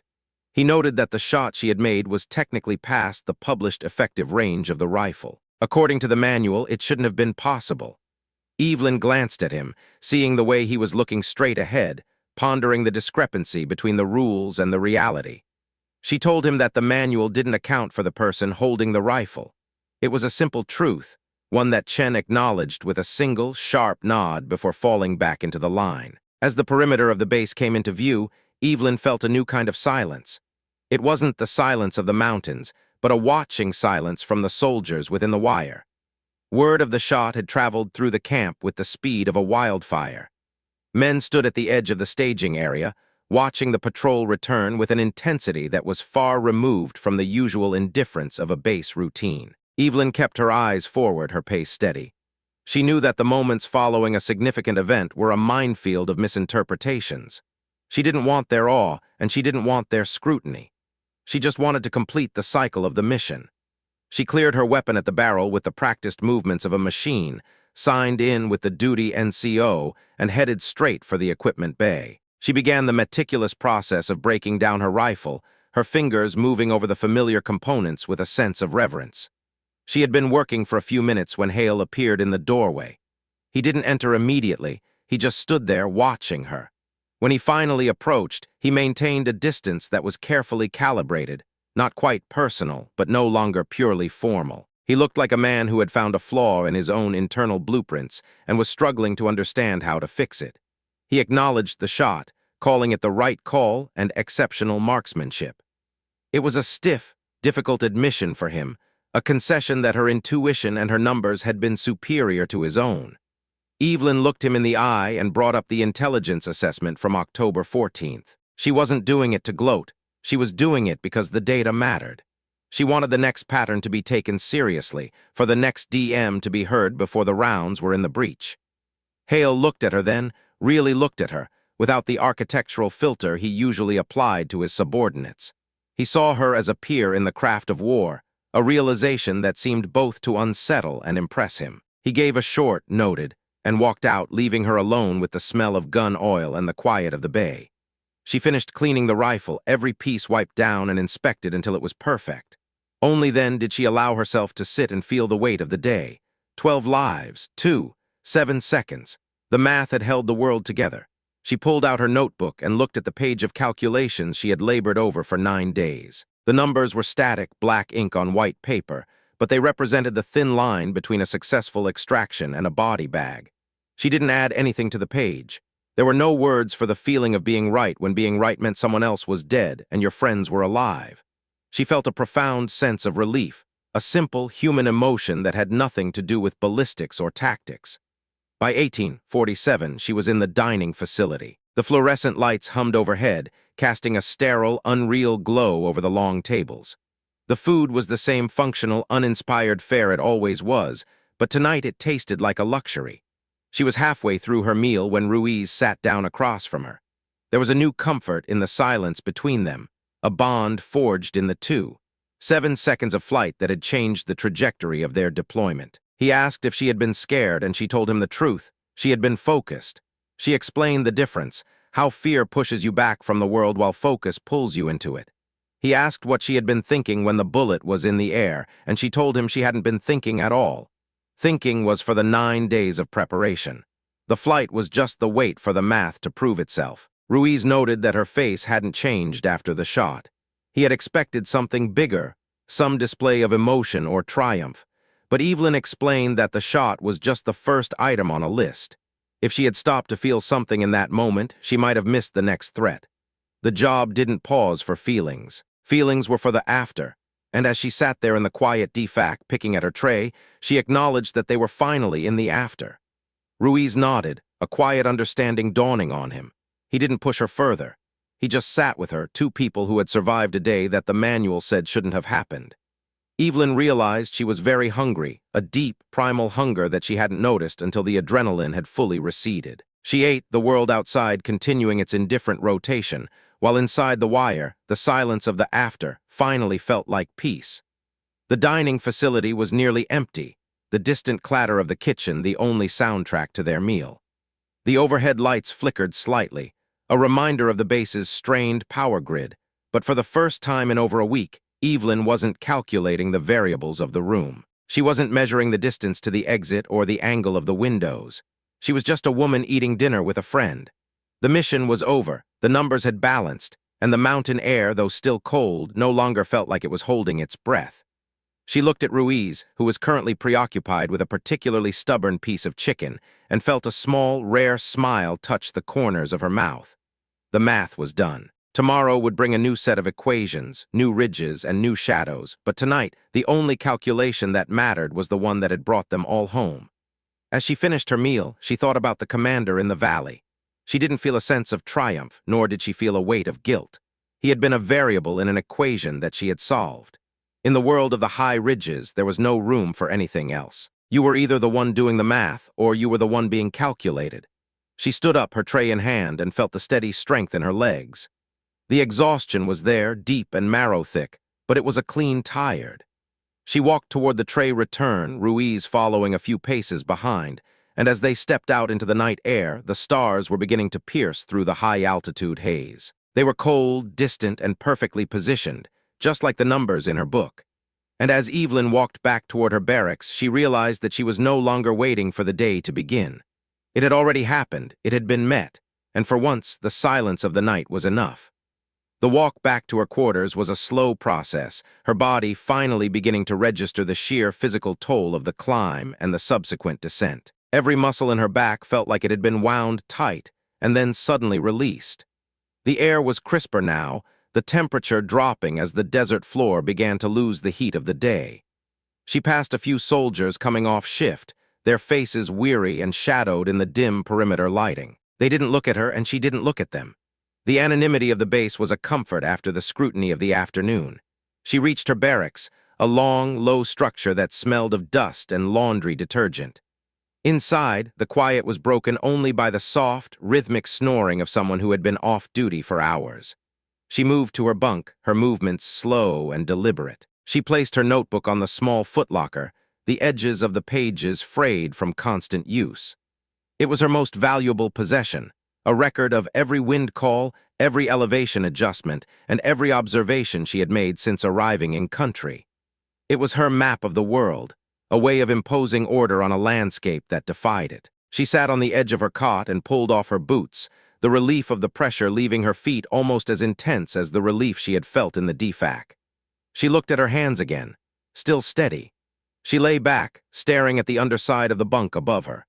Her mind, usually so active, so prone to running scenarios and checking data, was finally beginning to drift. She thought of the shot one last time, not the impact, but the moment of release. The way the rifle had felt against her shoulder, the specific tension of the trigger, and the way the world had seemed to stop in that infinitesimal gap before the hammer fell. It was the only time she ever felt truly at peace, that moment when the math was complete and the outcome was no longer in her hands. It was a surrender to the laws of physics, a total trust in the constants of the universe. The commander had been 1,840 meters away. At that distance, the curvature of the Earth actually mattered. The rotation of the planet had to be accounted for. It was a beautiful, terrifying complexity that most people lived their entire lives without ever acknowledging. But she had seen it. She had mastered it for a single, fleeting moment. And because she had, 12 people were breathing the stale air of a barracks instead of the thin, cold air of the afterlife. She closed her eyes, the darkness of the room pressing in on her. The last thing she saw before sleep claimed her wasn't the crosshairs or the target. It was the way the light had looked on the ridge at 06:17, a cold, clear promise that the day was coming, whether they were ready for it or not. When she woke the next morning, the sun was already high enough to bake the dust into the siding of the barracks. The routine of the base was in full swing, the distant sound of a generator providing a constant, mechanical heartbeat to the morning. She felt the usual stiffness in her joints, the familiar ache of a body that had been pushed to its limits.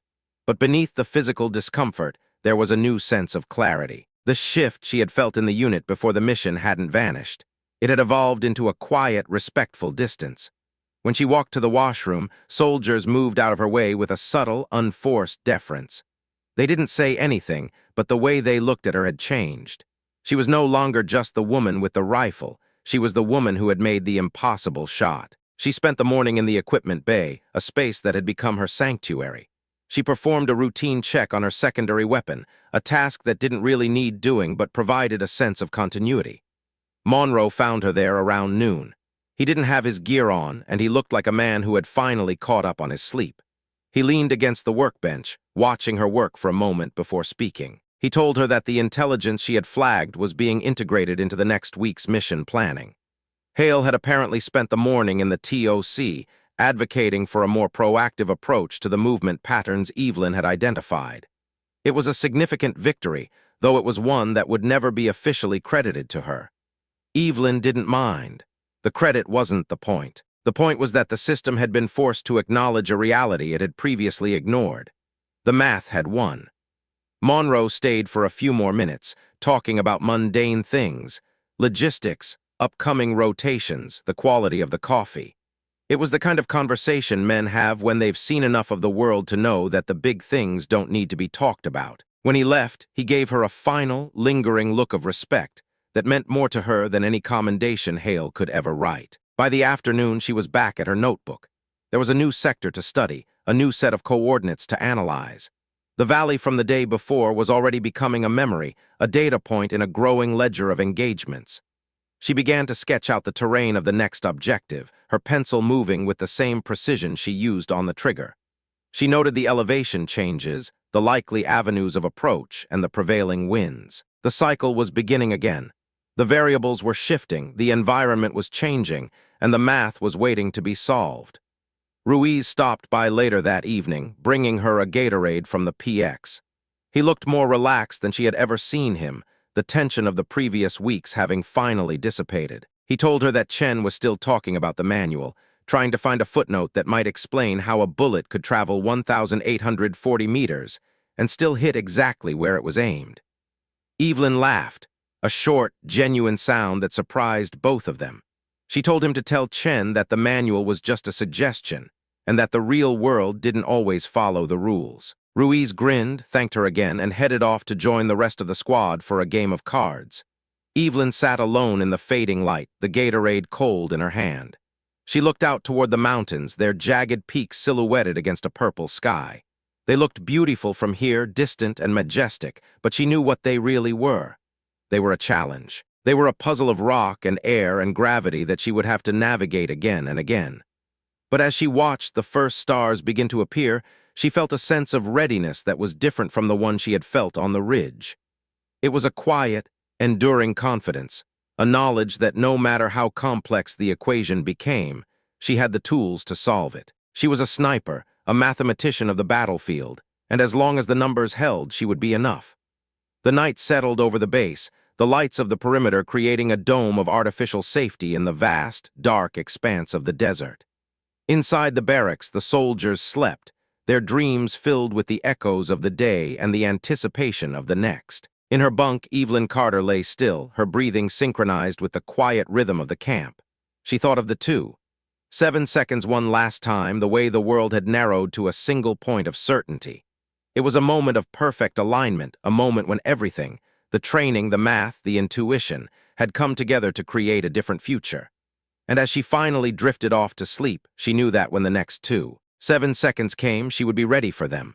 The world was full of variables, but for tonight, the math was at rest.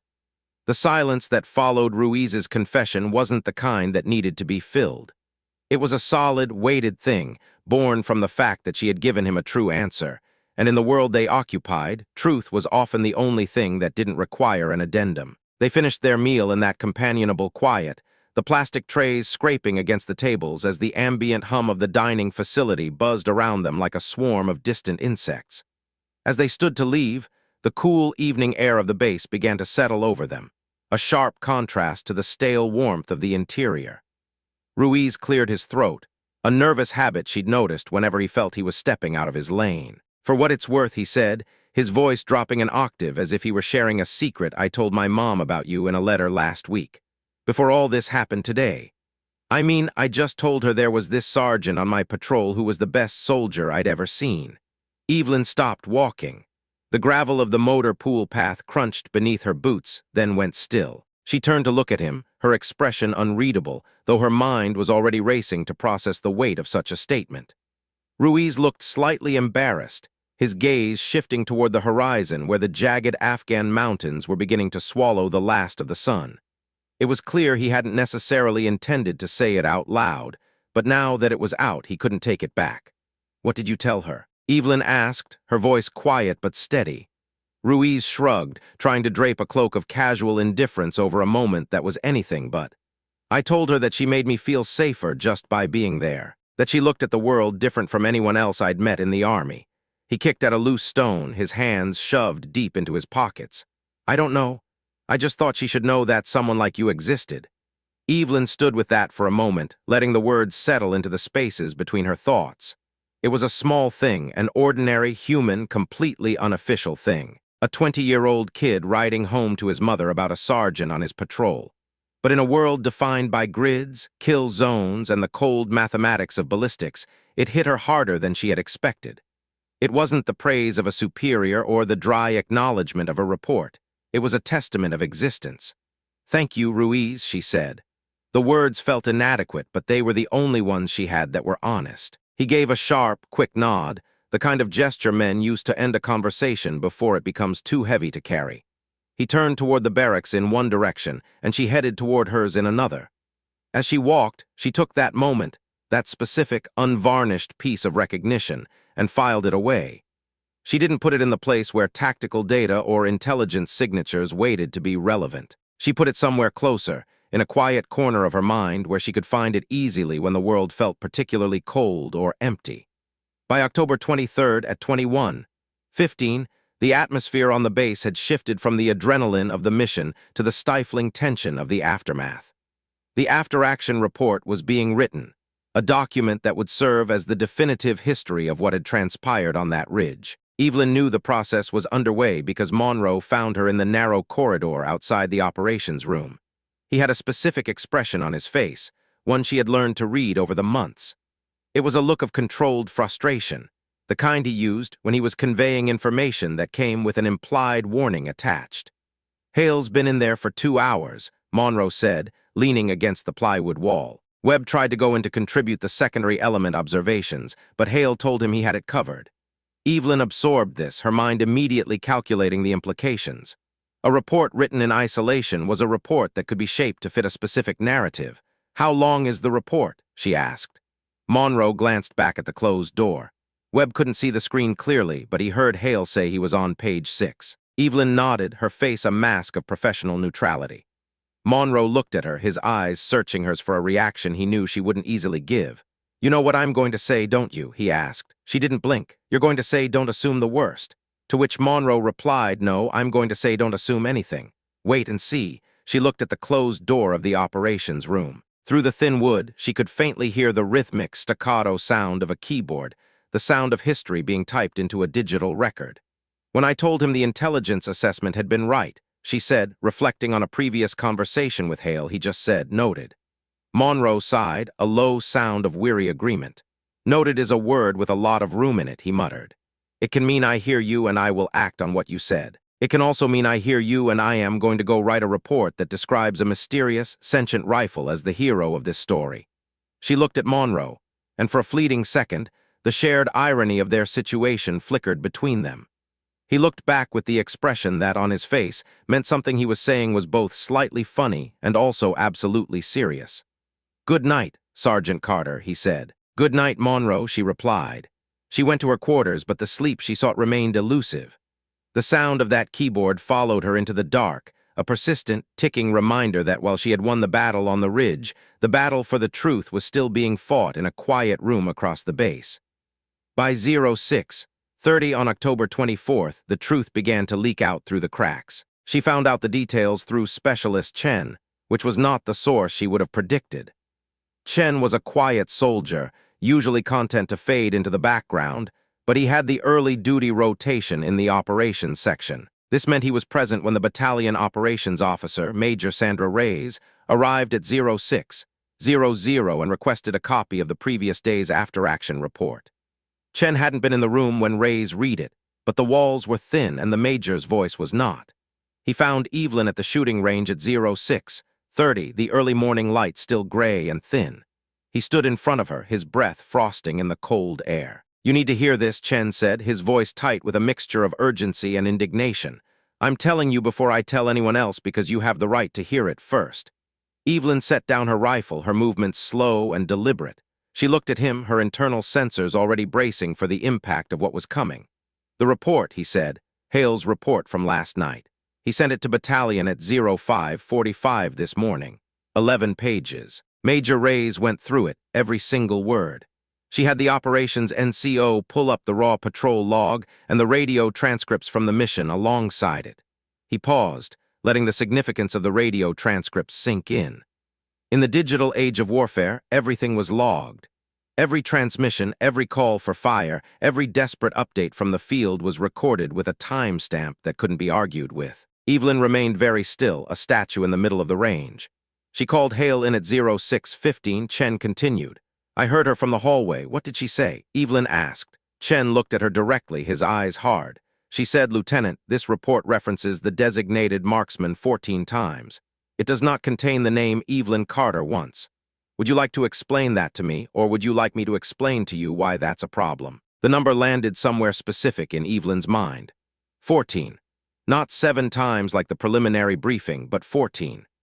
Hale had gone from 7 omissions to 14 in a single night, as if erasing her required double the effort. It was as if by repeating the title over and over, he could manifest a reality where a nameless function had pulled the trigger instead of a person with a history, a rank, and a name. She looked at the range target in front of her, the paper silhouette blurred by the morning mist. "What did he say?" she asked. "He said the designation was the appropriate professional reference for the role," Chen replied, mirroring Hale's defensive tone. "And Reyes?" Evelyn asked. Chen's face softened slightly. She said the radio transcript shows that you addressed this soldier by name in the field. "The transcript says, Sergeant Carter, take the shot.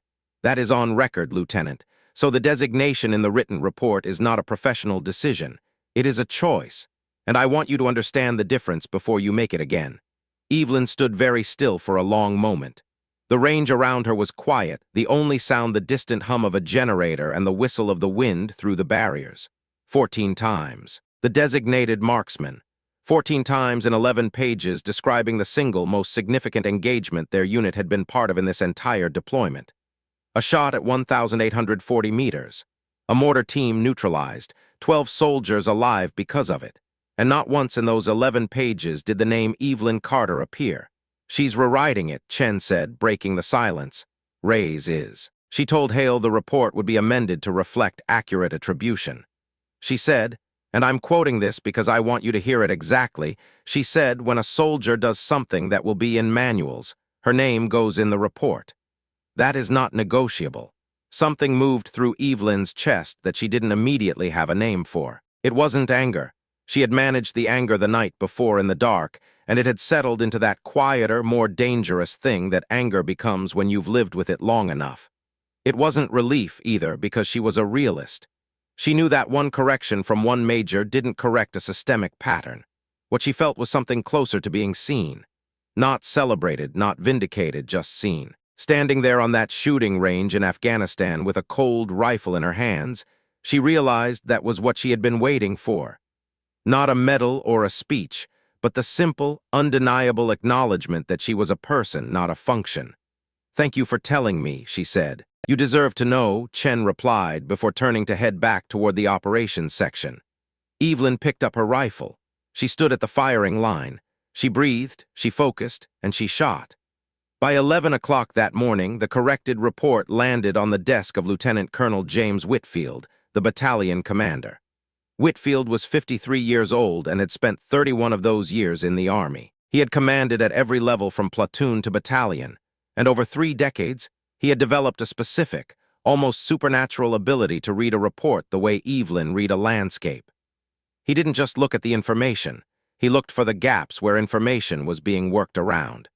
He read Hale's original report first, his eyes narrowing at the repetitive use of the phrase designated marksman. Then he read Major Reyes's amended version alongside it, noting the surgical precision with which he had reinserted Evelyn's name. Finally, he picked up the radio transcript log and read that. He set everything down and sat in his chair, the silence of his office thick with the weight of his contemplation. He pressed the intercom. "Get me the patrol leader from October 23rd and the battalion intelligence NCO," he commanded. His aide responded, "That's Lieutenant Hale and Sergeant First Class Monroe, sir," and the designated marksman from the patrol, Whitfield, added. A pause followed. "Sir, the roster lists that position as Staff Sergeant Evelyn Carter."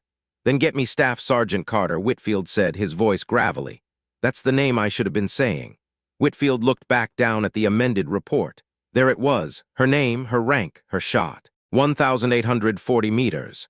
He had seen a lot in 31 years, things he could explain, things he couldn't, and things that fell into that rare category of events that were technically possible but practically required something beyond ordinary competence.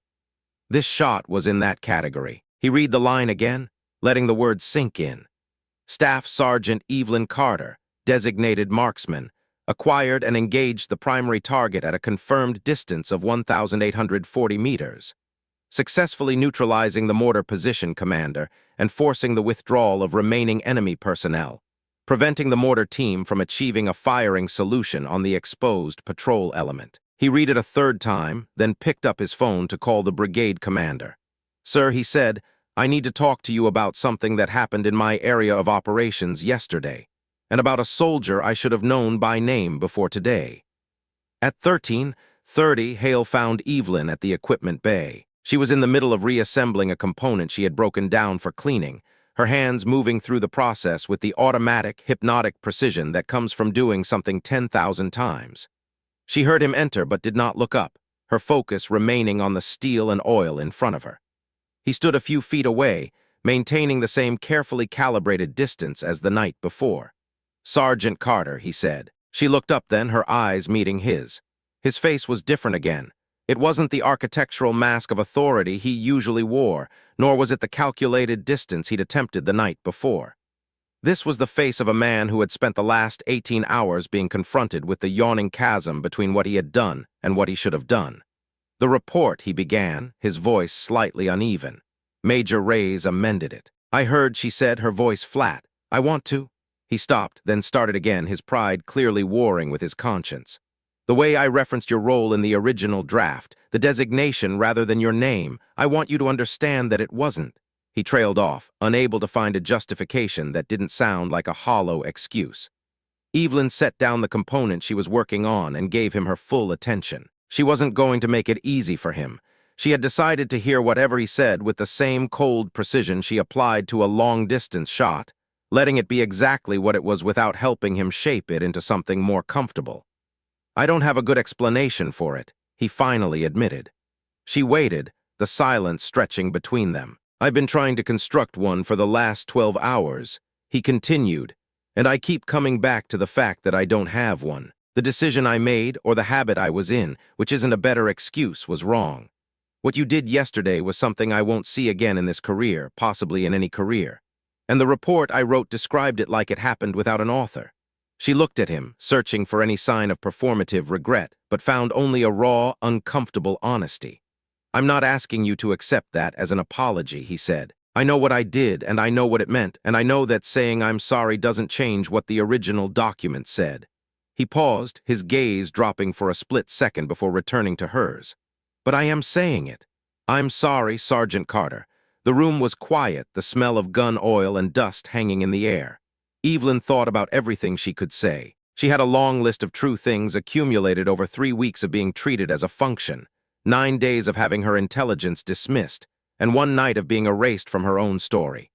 She thought about what her mother would say, what Monroe would say, and what the tired, hunger-sharp part of her that had eaten alone in the DFAC would say. Finally, she chose the thing that was complete and needed nothing else. "Don't do it again," she said. "Not to me, not to anyone." He nodded, a sharp, somber movement. "Yes, Sergeant," he said, and for the first time in their entire professional relationship, the rank he gave her felt like it truly belonged to her. He left, and Evelyn picked up the component, finishing the reassembly of her rifle with the same steady hands she'd had before he walked in.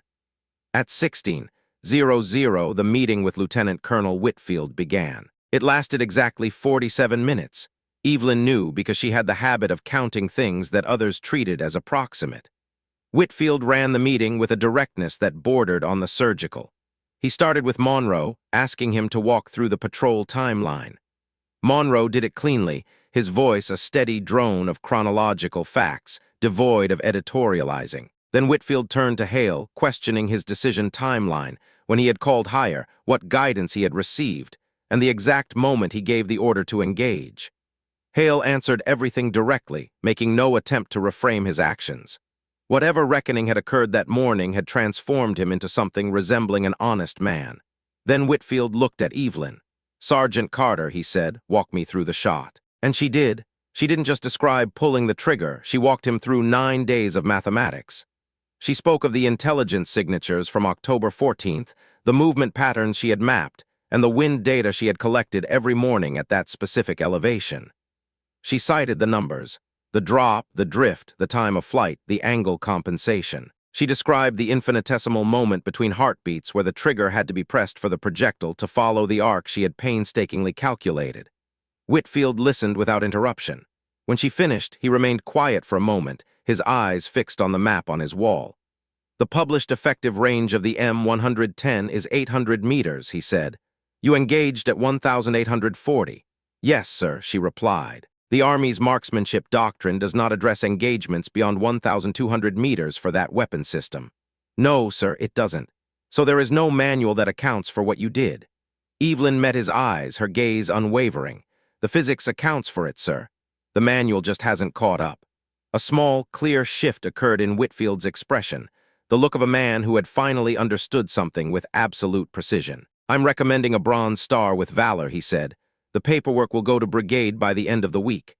Evelyn felt a jolt of something, but her voice remained steady. "Thank you, sir.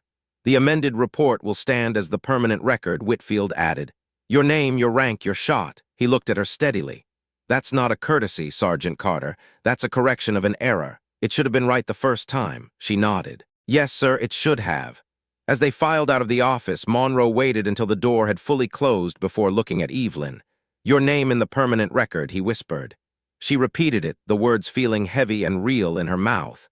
"My name in the permanent record. How does that feel?" Monroe asked. She thought about it looking out at the low, orange sun of the Afghan afternoon. "Like it should have been there from the beginning," she said. Monroe nodded. "Yeah," he agreed. "It should have." The next 3 weeks passed in the rhythmic grind of deployment, the slow accumulation of ordinary days that make up the vast majority of a soldier's life in a combat zone. There were more patrols, more briefings, and more data to analyze. Evelyn moved through it all with her usual precision, her focus never wavering. The Bronze Star paperwork moved through the chain of command, a ghost in the administrative machine that she largely ignored. She had learned long ago that paying attention to the bureaucracy was a waste of energy. Instead, she did her job. She mentored Ruiz, who was genuinely improving, showing a level of focus that she tracked in her informal assessments. She noticed the changes in Hale, too.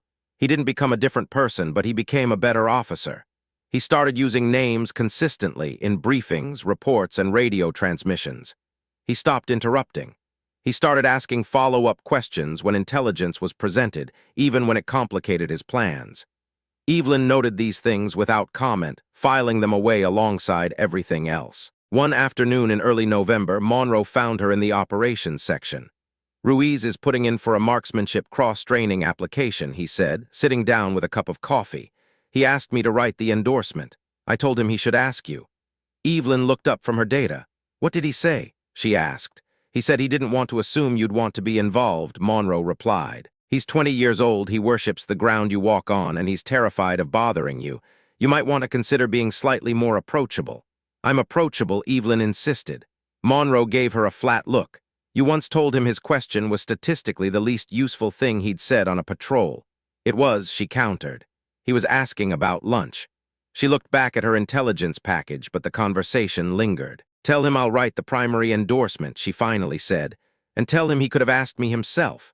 Monroe allowed himself a rare half-grin. "I'll pass that along," he said, leaving her to her work. Evelyn watched him go, then looked out the window at the November light. She thought about Ruiz's letter to his mother, the kid who saw her as someone who made him feel safe before she had even taken the shot. She realized then that the permanent record wasn't just the paperwork in Whitfield's office. It was the way she existed in the minds of the people she served with. She pulled the intelligence package back in front of her, the data calling to her. There were new patterns to read, new mathematics to solve. No one else was going to read them the way she did. The bronze star arrived on a Tuesday, November 18th. There was no ceremony, no grand formation. It arrived in a manila envelope processed through the administrative section like any other piece of mail. Monroe was the one who told her. It came through, he said, sitting across from her in the intelligence section. The bronze star with valor, approved at division. She looked at him for a moment, the weight of the moment finally landing. Okay, she said. Monroe watched her, waiting for more. That's it, he asked. What else should it be? She replied. She set down her pen and thought about it honestly. It matters, she said finally. It matters more than I'm making it look. But the thing it's recognizing happened 26 days ago, and I've been doing the job every day since then. The job doesn't pause because the paperwork caught up. She looked at him, her gaze softening just a fraction. It matters, Dwight. I just don't know how to do anything with it yet. Monroe was quiet. It was the first time she had used his first name in the field. They both felt the shift, the acknowledgement of a bond that went beyond rank and duty. Neither of them mentioned it, but the air in the room felt different. The war wasn't over. It would never truly be over for people like them. But Evelyn Carter's name was in the record now, an indelible official fact that no one could ever take back. And every day after that, she continued to add to it, one shot, one calculation, and one name at a time. The air in the intelligence section was thick with the scent of stale coffee and the low, persistent hum of server cooling fans, a sound that had become the background radiation of Evelyn's life. Monroe didn't sit back down. He stood there with his hands planted on the edge of the desk, leaning slightly forward. He looked at Evelyn with that steady, weathered attention she had come to recognize as his specific way of communicating without words. It was the look of a man who had seen decades of soldiers come and go, a man who knew exactly which parts of the soul the army could polish and which parts it tended to grind away. Whitfield wants a formal presentation, Monroe said, his voice dropping into a register that signaled the end of the tactical and the beginning of the ceremonial. He's calling for a full battalion formation. He told the adjutant he wanted it done right, no corners cut, no quick handshakes behind the operations center. Evelyn felt a small, tight knot form in her stomach.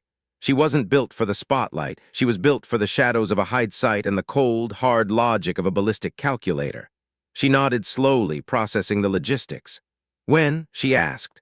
Friday, 10 o'clock hours, Monroe replied. Okay, she said again, the word feeling inadequate against the weight of what was coming. Monroe didn't leave immediately. He remained standing, his gaze fixed on her with an intensity that made her look up. Your mother should hear about this before Friday, he said.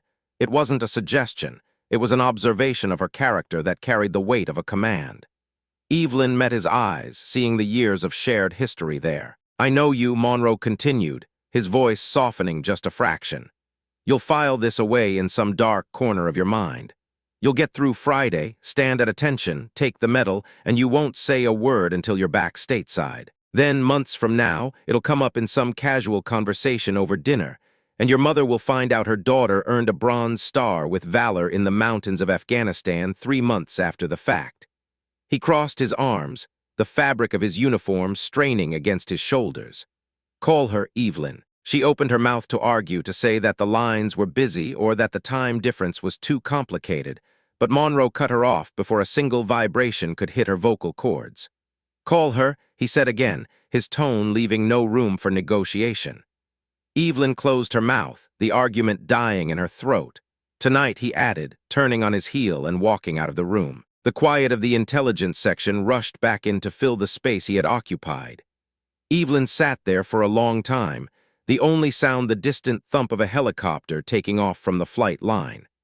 Her eyes drifted to the far end of the room, to the landline that connected to the morale, welfare, and recreation system. It was a plain, tan plastic phone, unremarkable in every way, yet it was the only bridge to a world that felt increasingly like a dream.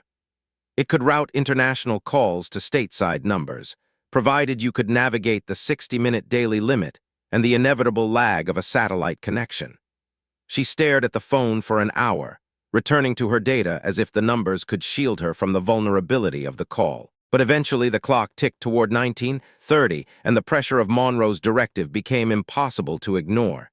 She stood up, walked to the end of the room, and picked up the receiver. The plastic was cool against her ear. She dialed the number from memory, the sequence of digits, a familiar rhythm. It rang 4 times, the sound echoing across thousands of miles of cable and atmosphere. Then her mother's voice broke through, clear, immediate, and possessed of that alert quality that never seemed to fade, regardless of the hour. It was the voice of a woman who had spent 22 years in Army intelligence, a woman who had learned that the phone never rang at odd hours with good news. "Evelyn," she said. There was no question in it, only the instant recognition of a mother who knew the specific cadence of her daughter's silence. "Hey, Mom," Evelyn said. A pause followed, but it wasn't one of concern. Patricia Carter had spent a lifetime calibrating the pauses in military phone calls. She knew the difference between the silence of trauma and the silence of a daughter trying to find the right words to begin a difficult story. "You sound okay," her mother said, her voice steady and grounding. "I am okay," Evelyn replied. "Are you sleeping some?" her mother asked. Evelyn didn't answer immediately, which was an answer in itself. A beat of silence passed between them. "What's happening?" Patricia asked, her intuition cutting through the pleasantries. Evelyn looked at the topographical map pinned to the wall in front of her, the contours of the valley where everything had changed etched into her mind.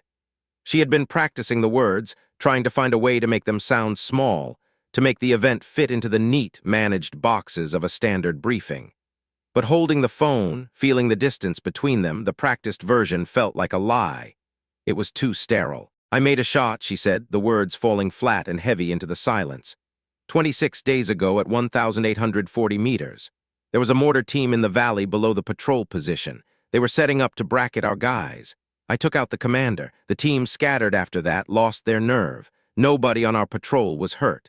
The silence that followed was different from the one before.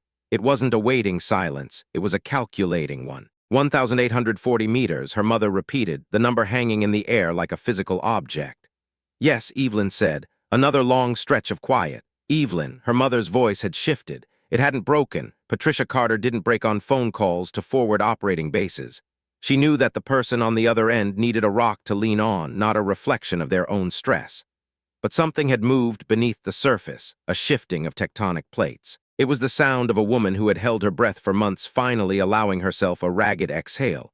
"That's over a mile," her mother whispered. 14 miles. "Yes, you," Patricia stopped, then started again, her voice gaining strength. "You're telling me this now because something happened with the recognition." Evelyn felt a lump form in her throat. "Bronze star with valor," she said. "The paperwork came through today. There's a formal presentation this Friday." This time, the silence was the longest of all. When Patricia spoke again, her voice was a version of itself that Evelyn had only heard twice before. Once when her grandmother passed, and once when Evelyn had called from her first deployment to say she had survived a patrol that should have ended differently. It was a voice that had moved past the professional and the maternal, arriving at a place of raw, unadorned truth. "I'm proud of you," her mother said. "I have always been proud of you, Evelyn, but what I'm feeling right now, it doesn't have a name that fits inside a phone call." The words hit Evelyn with more force than the recoil of her rifle ever had. She felt something shift in her own chest, a tension she hadn't realized she was carrying finally beginning to unravel. For 26 days, she had held herself in a specific, rigid position, refusing to let the magnitude of the event touch her because there was no time, no space, and no person she could trust with it. "I know," she said, her voice thick. "Me too." Her mother let out a small, wet sound that might have been a laugh or a sob. "Your father is going to cry," she said. "Don't tell him until I'm home," Evelyn countered quickly, though she knew it was a lost cause. "Absolutely not," Patricia said, her usual sharpness returning. "I'm telling him tonight. He will want to know, Evelyn. He has the right to know. He has been worried about you every single day since you shipped out, even if he pretends he's just busy in the garage. And if you think I am going to sit on this information while he's making dinner, you've forgotten who raised you." Evelyn felt a sudden, unexpected bubble of mirth rise up. She laughed, a real, genuine laugh that caught her off guard. Her mother joined in, the sound bridging the 8,000 miles of desert and ocean between them. For a fleeting moment, they weren't a staff sergeant and a retired officer.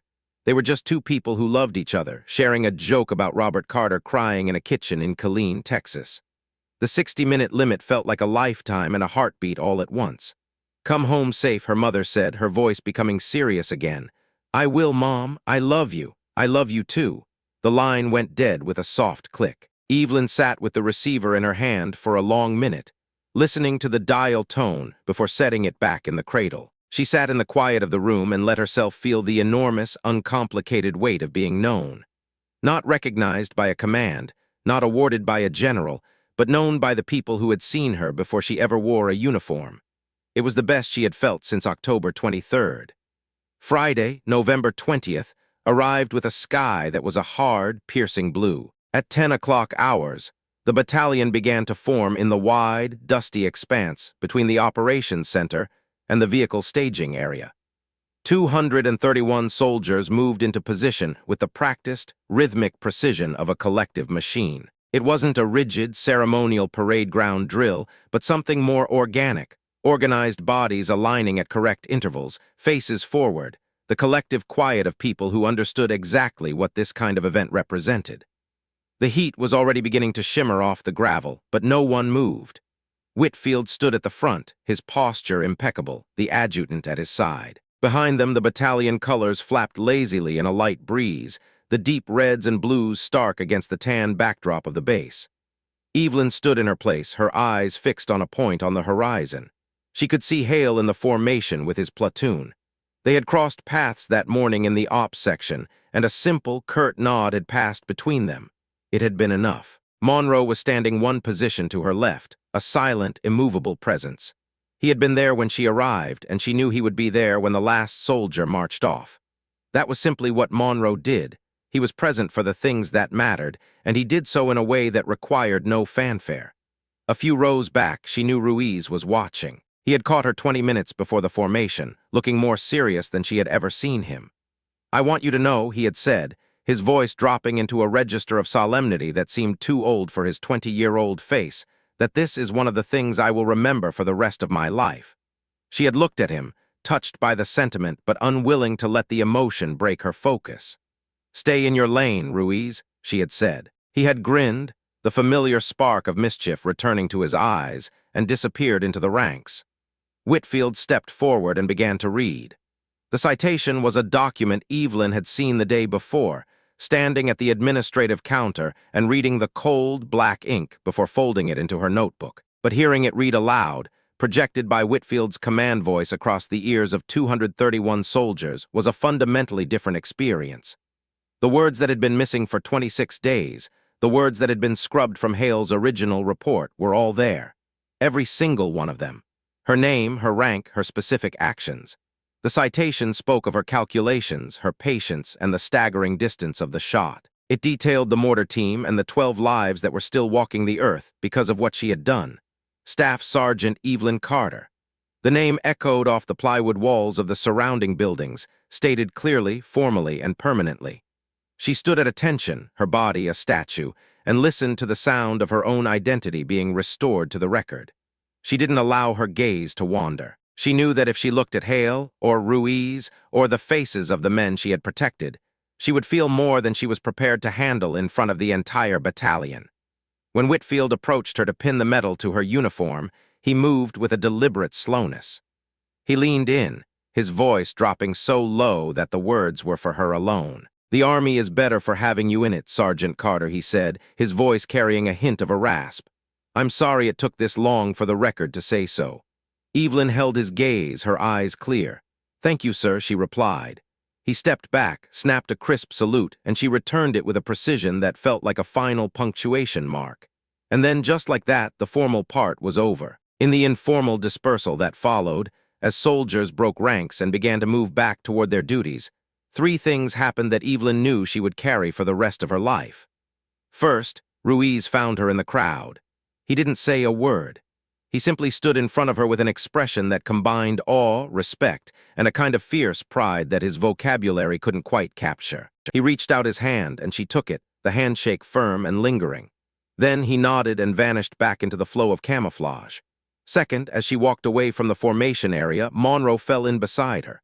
"Your father's going to frame that citation," he said, his voice back to its usual dry, observational tone. "I know," she said. "He's going to put it right next to that shooting bench he built you," Monroe continued. "He's going to tell everyone who comes to the house, including the mailman." "I know, Monroe," she said, a small smile tugging at the corners of her mouth. "I'm just saying," he added, I know what you're saying. They walked in silence for a few steps before he grunted softly. Good, he said. The third thing happened at the edge of the dispersal area. Marcus Hale was waiting there. He wasn't blocking her path and he wasn't imposing, but his position made it clear he was waiting specifically for her. Evelyn saw him from 15 feet away and didn't slow her pace. She had decided over the past few weeks that she wasn't going to make things easier or harder for him. She would simply be who she was. Sergeant Carter, he said as she approached. She stopped, her expression neutral. I want you to know, Hale began, his voice lacking the arrogance that had defined their first meeting, that I requested a personal note be added to the Brigade Award recommendation. It's separate from the citation. It describes the intelligence assessment you did on October 14th and the 9 days of independent analysis that preceded the engagement. Evelyn felt a flicker of surprise. She hadn't known about that. She looked at him, really looked at him, seeing the way the deployment had etched lines into his face. I wanted the record to include more than just the shot, he said. I wanted it to show the work before it, the part that nobody else would have seen. He paused, looking down at the dust for a second before meeting her eyes again, because that part was also yours. She stood with that for a moment, letting the weight of his admission settle. I know it doesn't fix what the original report said, he added. No, she said, her voice steady. It doesn't, but I wanted it in the record anyway. She looked at the man who had once asked who gave her a rifle, the man who had omitted her name 14 times in 11 pages.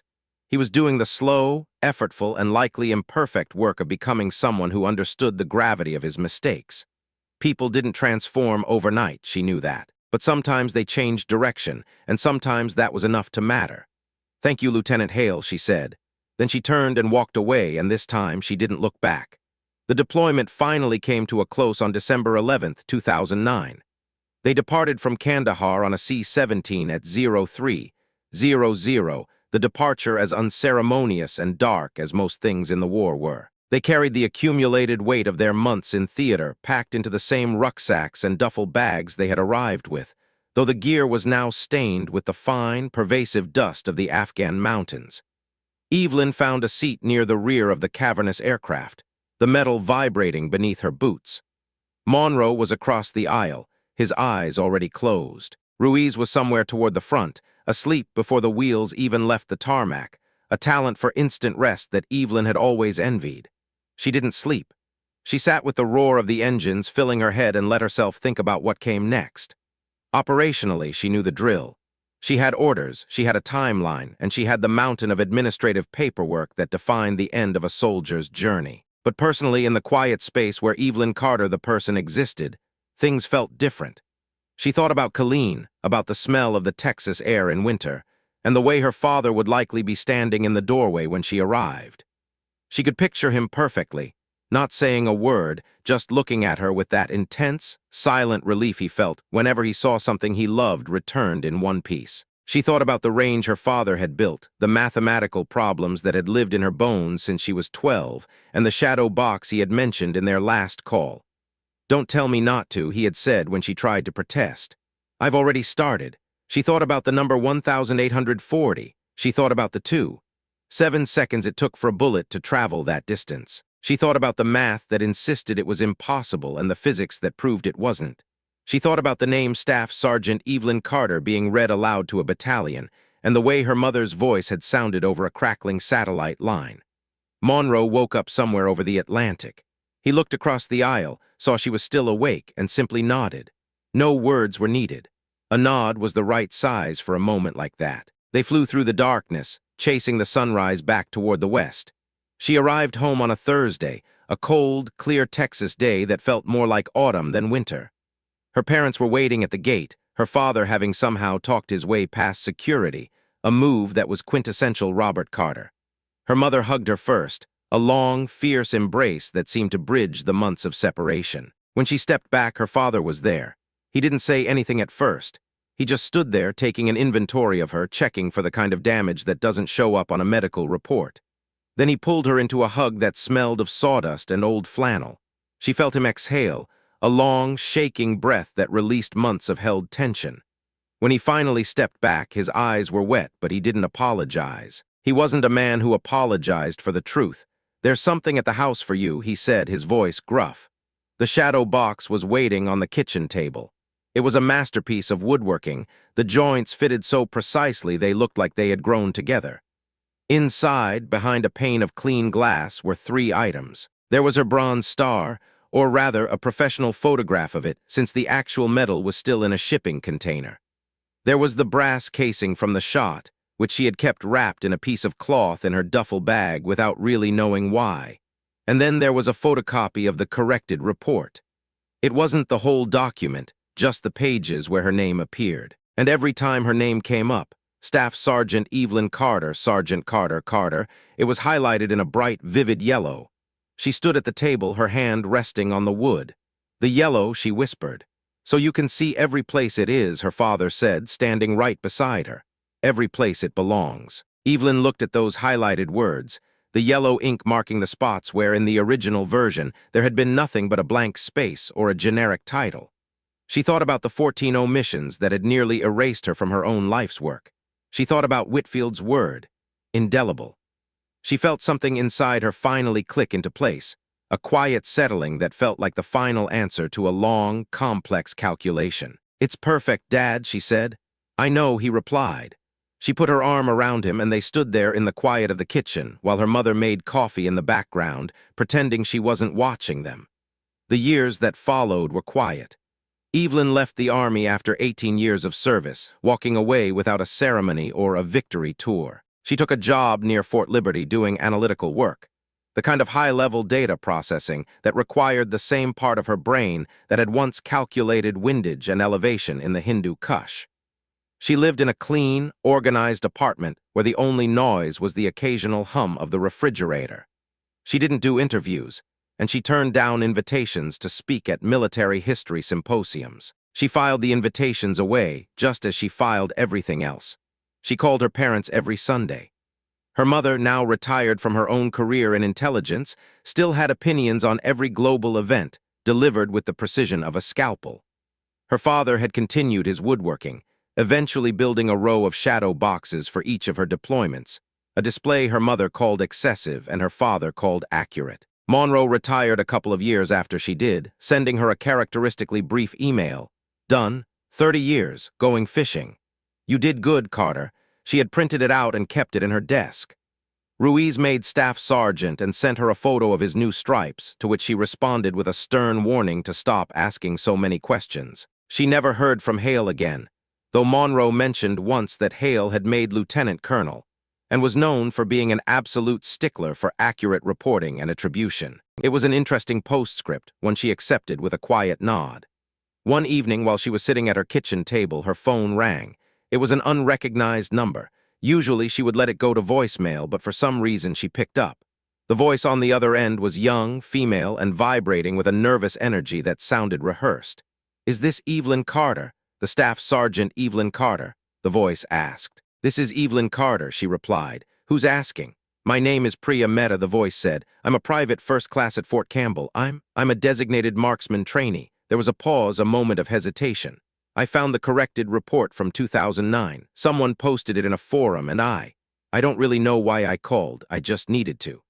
Evelyn was silent, her mind racing back to the dusty valleys and the long-range glass. "How did you get this number?" she asked. "Sergeant First Class Monroe," the girl said. "He told me if I was serious enough to find him, I was serious enough to call you." Evelyn shook her head, a ghost of a smile appearing on her face. She'd have to have a word with Monroe about that later. "What do you want to know?" she asked.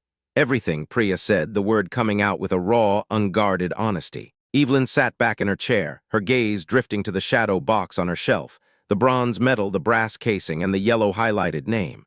She thought about the briefing room in 2009, the clipboard, the 9 days of math, and the 7 seconds that changed everything. She thought about what it cost to be erased and what it meant to be restored. "Okay," she said softly, pulling a notepad toward her and picking up a pen. "Start with the math." "The math?" Priya asked. "Every shot starts with the math," Evelyn said, her voice steady and certain. "The shot doesn't happen without it. Most people want to start with the trigger, but that's why they aren't ready when it counts." There was a frantic scratching of a pen on the other end of the line. "Okay," Priya said. "Tell me the math." And so Evelyn began to speak, passing the logic and the legacy forward, ensuring that the next name would never be erased.